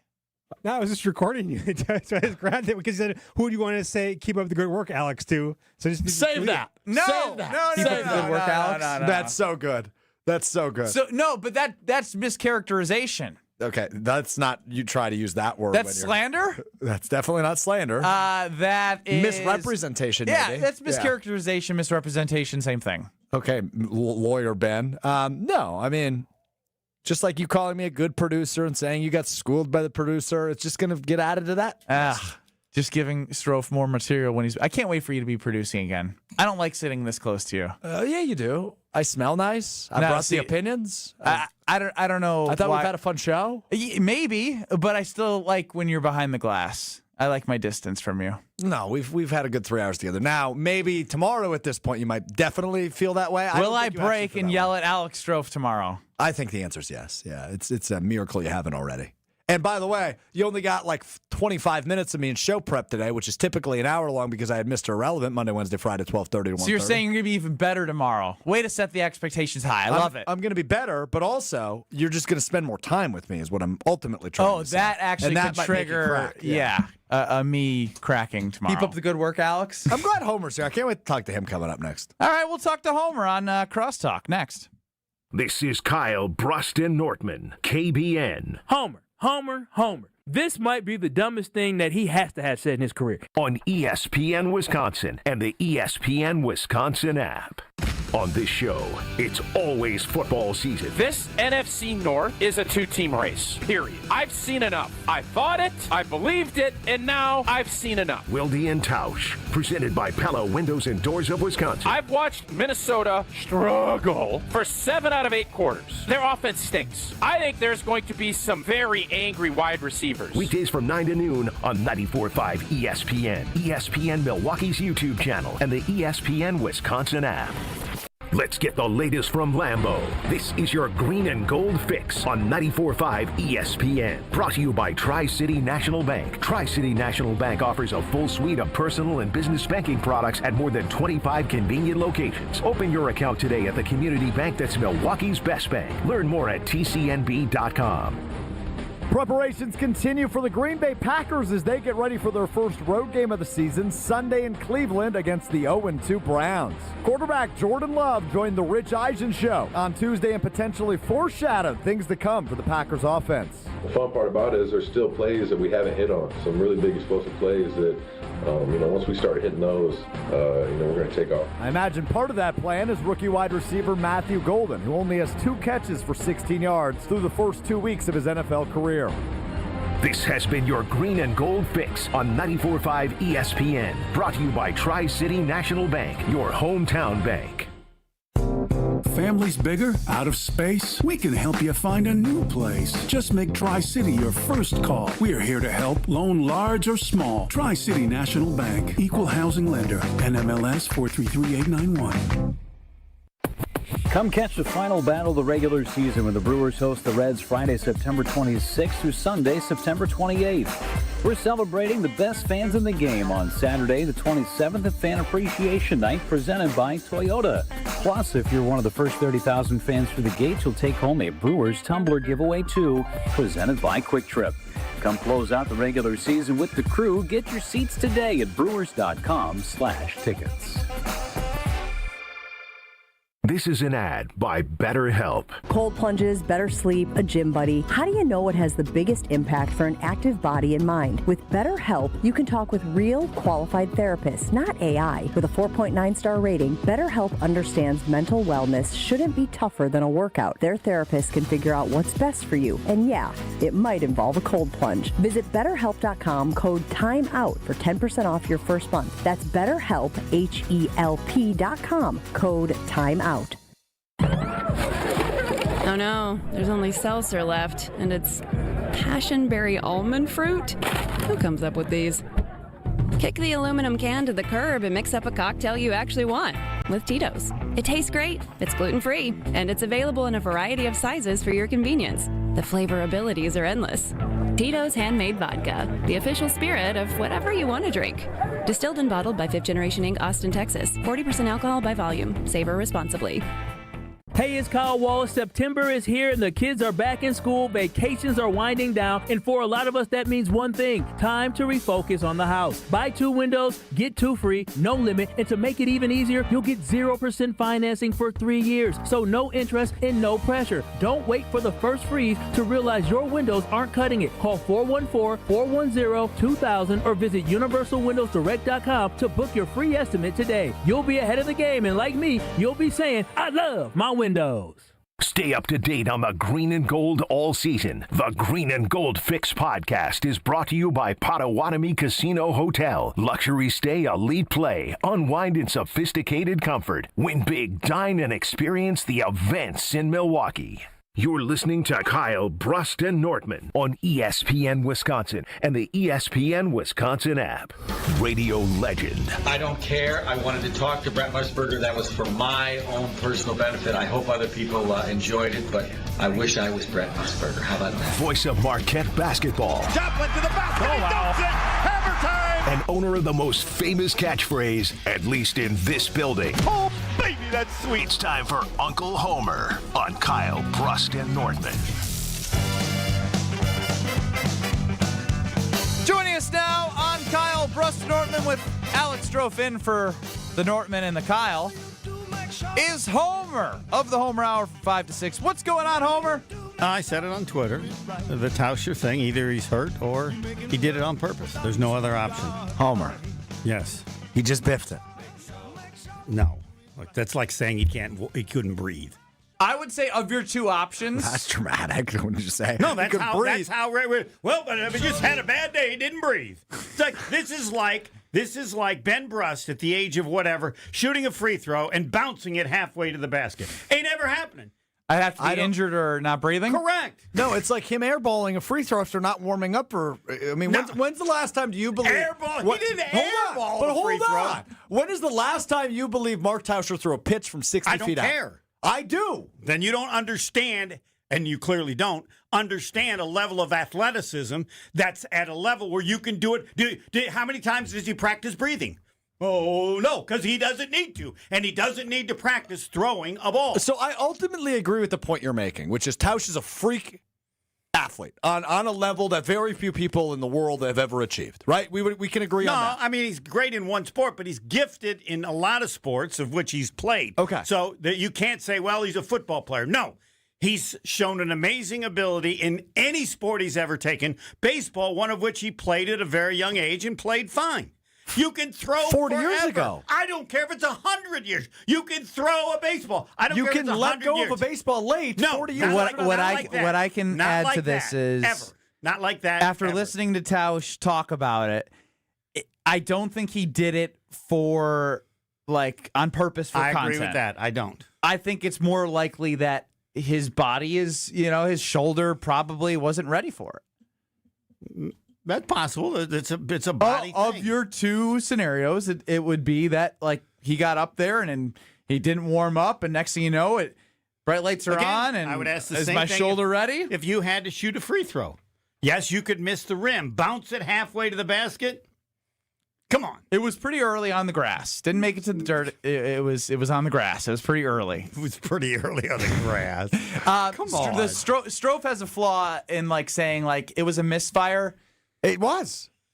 I think you're. Yes, I think, it was a misfire. But you're missing Homer's why. overall point. As I kind of mentioned earlier, Tausch is an incredible athlete. I'm not disagreeing with that. Yeah, you are. How you am I are disagreeing with because by saying if you that it was a accepted misfire. that, you would say the same as us. It's not possible for him to do it that badly. Something is off. What am I watching that you're not? It was clearly possible for him to do it that badly. Not unless there's a reason. Yes, we all said this. There has to be a reason. You don't think there's a reason. You just think he missed through it or whatever. I think he let go of the ball late. Yes. What happened? Because letting go of the ball late is different than putting it where it bounced. But hold on. There was it was very clearly thrown hard enough because it one bounced before it hit the dirt all the way to the catcher. So clearly there was some mustard on it, right? He's too good of an athlete to hold on to the ball that long. I mean, I agree he's a great athlete. I believe that is what happened because that is what happened. Had he let go of the ball earlier, it would not have gone straight into the ground. Yeah, Doing a throwing I'm motion. team Homer on something's a little off from that standpoint of how early that bounced in the grass. He's shown too much athleticism in pickleball. He played tennis. I've golfed with him. I'm not disagreeing with all these things. To Homer's point, it's not like he's going up and whiffing at a golf ball. Right? Like we expect you to throw it over my head when you throw out a first pitch. Right, I agree. We can't expect Tausch to throw that bad of a first pitch because he's too good. It'd be like having a pressure putt of 20 feet and putting it 2 feet. Ain't happening. And if it does happen, there's something else going on. Correct. What about nerves? Did you see that big exhale? Oh, did you see the video? You saw the exhale. That's just an embarrassment. Did you see him go? If there was that, Because he was that would walking up. emphasize that something else is going on. Yeah, I would agree that is my shoulder going to be able to handle this pitch? Anything could happen. This could go bad. Can I pitch an idea? You can both tell me I'm an idiot. I'll give tell you permission. ahead of time you're an idiot. I don't even have to hear it, but go ahead. Maybe he has the yips. Like I said, come up with whatever you want. I'm actually no, Homer. I'll hear the yips out. The yips might be the thing. He hasn't been in front of a crowd of that size. Oh, what are you talking about? He just walked out at Lambeau Field. It's stupider than I thought. Yeah, but hold on. When he walked out to the crowd at Lambeau Field, everybody, woo, Mark Tauscher was. We all did that for him. Yes, but what did he do when that happened at Lambeau Field last week? He put his hand in his pocket. He didn't smile. Oh, so you're he pulling the didn't wave. Jason. He didn't. You're wave. saying He Tausch kept walking. Okay. Then a week and a half later, he's at American Family Field. He nailed the wave. But then you see on the Jumbotron on every video across the internet the big exhale. You can tell there's some nerves set in there. And you're an expert on Mark Tauscher's body language and breathing because you've been through so many of these scenarios as Mark Tauscher. That's not what I'm saying. saying. No, I've seen him in pressure situations from in football. Golf, tennis. And the thought of that is just only would emphasize something else is going on. So the idea of bringing up the yips is just wrong? No, I'll feel that idea. If something is wrong, yes, you could have the yips. If something is wrong, yes, you could take a deep breath. No, the yips does not imply that something's wrong with your body. It just means there's a mental block. Yeah. He was nervous. But Tausch is too old. T doesn't get mental blocks. I agree, Ben. Which, again, would make me think that if you believe there was something mental, it means he's not normal and knows that. Then you would get nervous. Because who knows what could happen? Are you in the camp of there's no way? Again, there's no way, but it's hard to find a route in which the Packers lose to Joe Flacco's led Browns. They're on the road. Yeah, you could lose on the road. Yeah, they haven't proven they can win on the road. Yeah, I could see them happen. It's not going to phase my thought about the team, but I expect them to win because I think they can probably limit Cleveland to no touchdown or something like that. But that's what I'd be saying as coach. We didn't done anything. You know how tough, if you played in the league, you know, but winning on the road is special. Yeah, and it's a proud environment. Right. So I'm Coach LaFleur. I didn't say proud franchise, I said proud environment. No, you guys just go kick some butt on the road. You haven't done that. It's a different deal. You're right. I agree with him on that, but I'm also. It's just Joe Flacco, man. I watched him against a quality team in the Ravens. He can't move. And if this Packers pass rush is as good as advertised, which leads the league in pressures, then Joe Flacco is not going to be able to have time to do anything down the field. The one thing I wouldn't be shocked that Homer's talking about on Green Bay game night after the game, and I'm sure we might talk about this on Green Bay game day, is through the first two games at home, the slow starts that were a bugaboo for them a year ago wasn't an issue, right, through the first 2 weeks of this year. Could we get to the end of the first quarter and the Packers haven't scored a point yet, and all of a sudden you're going, whoa, it's 0-0 or it's 3-3? That I believe. The offense doesn't get rolling because they're on the road. I don't know if it's a super hostile environment, but it'll be a hostile environment. It's still a road game, and maybe they just don't start fast enough, and it looks a little bit uglier than the Washington and Detroit games did early. I would not doubt that, but I have a hard time believing they go into Cleveland to play the lowly Browns and they lose. No, to lose, they have to contribute to the loss. No, Cleveland can't beat them. They have to beat themselves 100%. Like, things would have to go terribly Very wrong. south. I agree. Terribly wrong. It's Wednesday.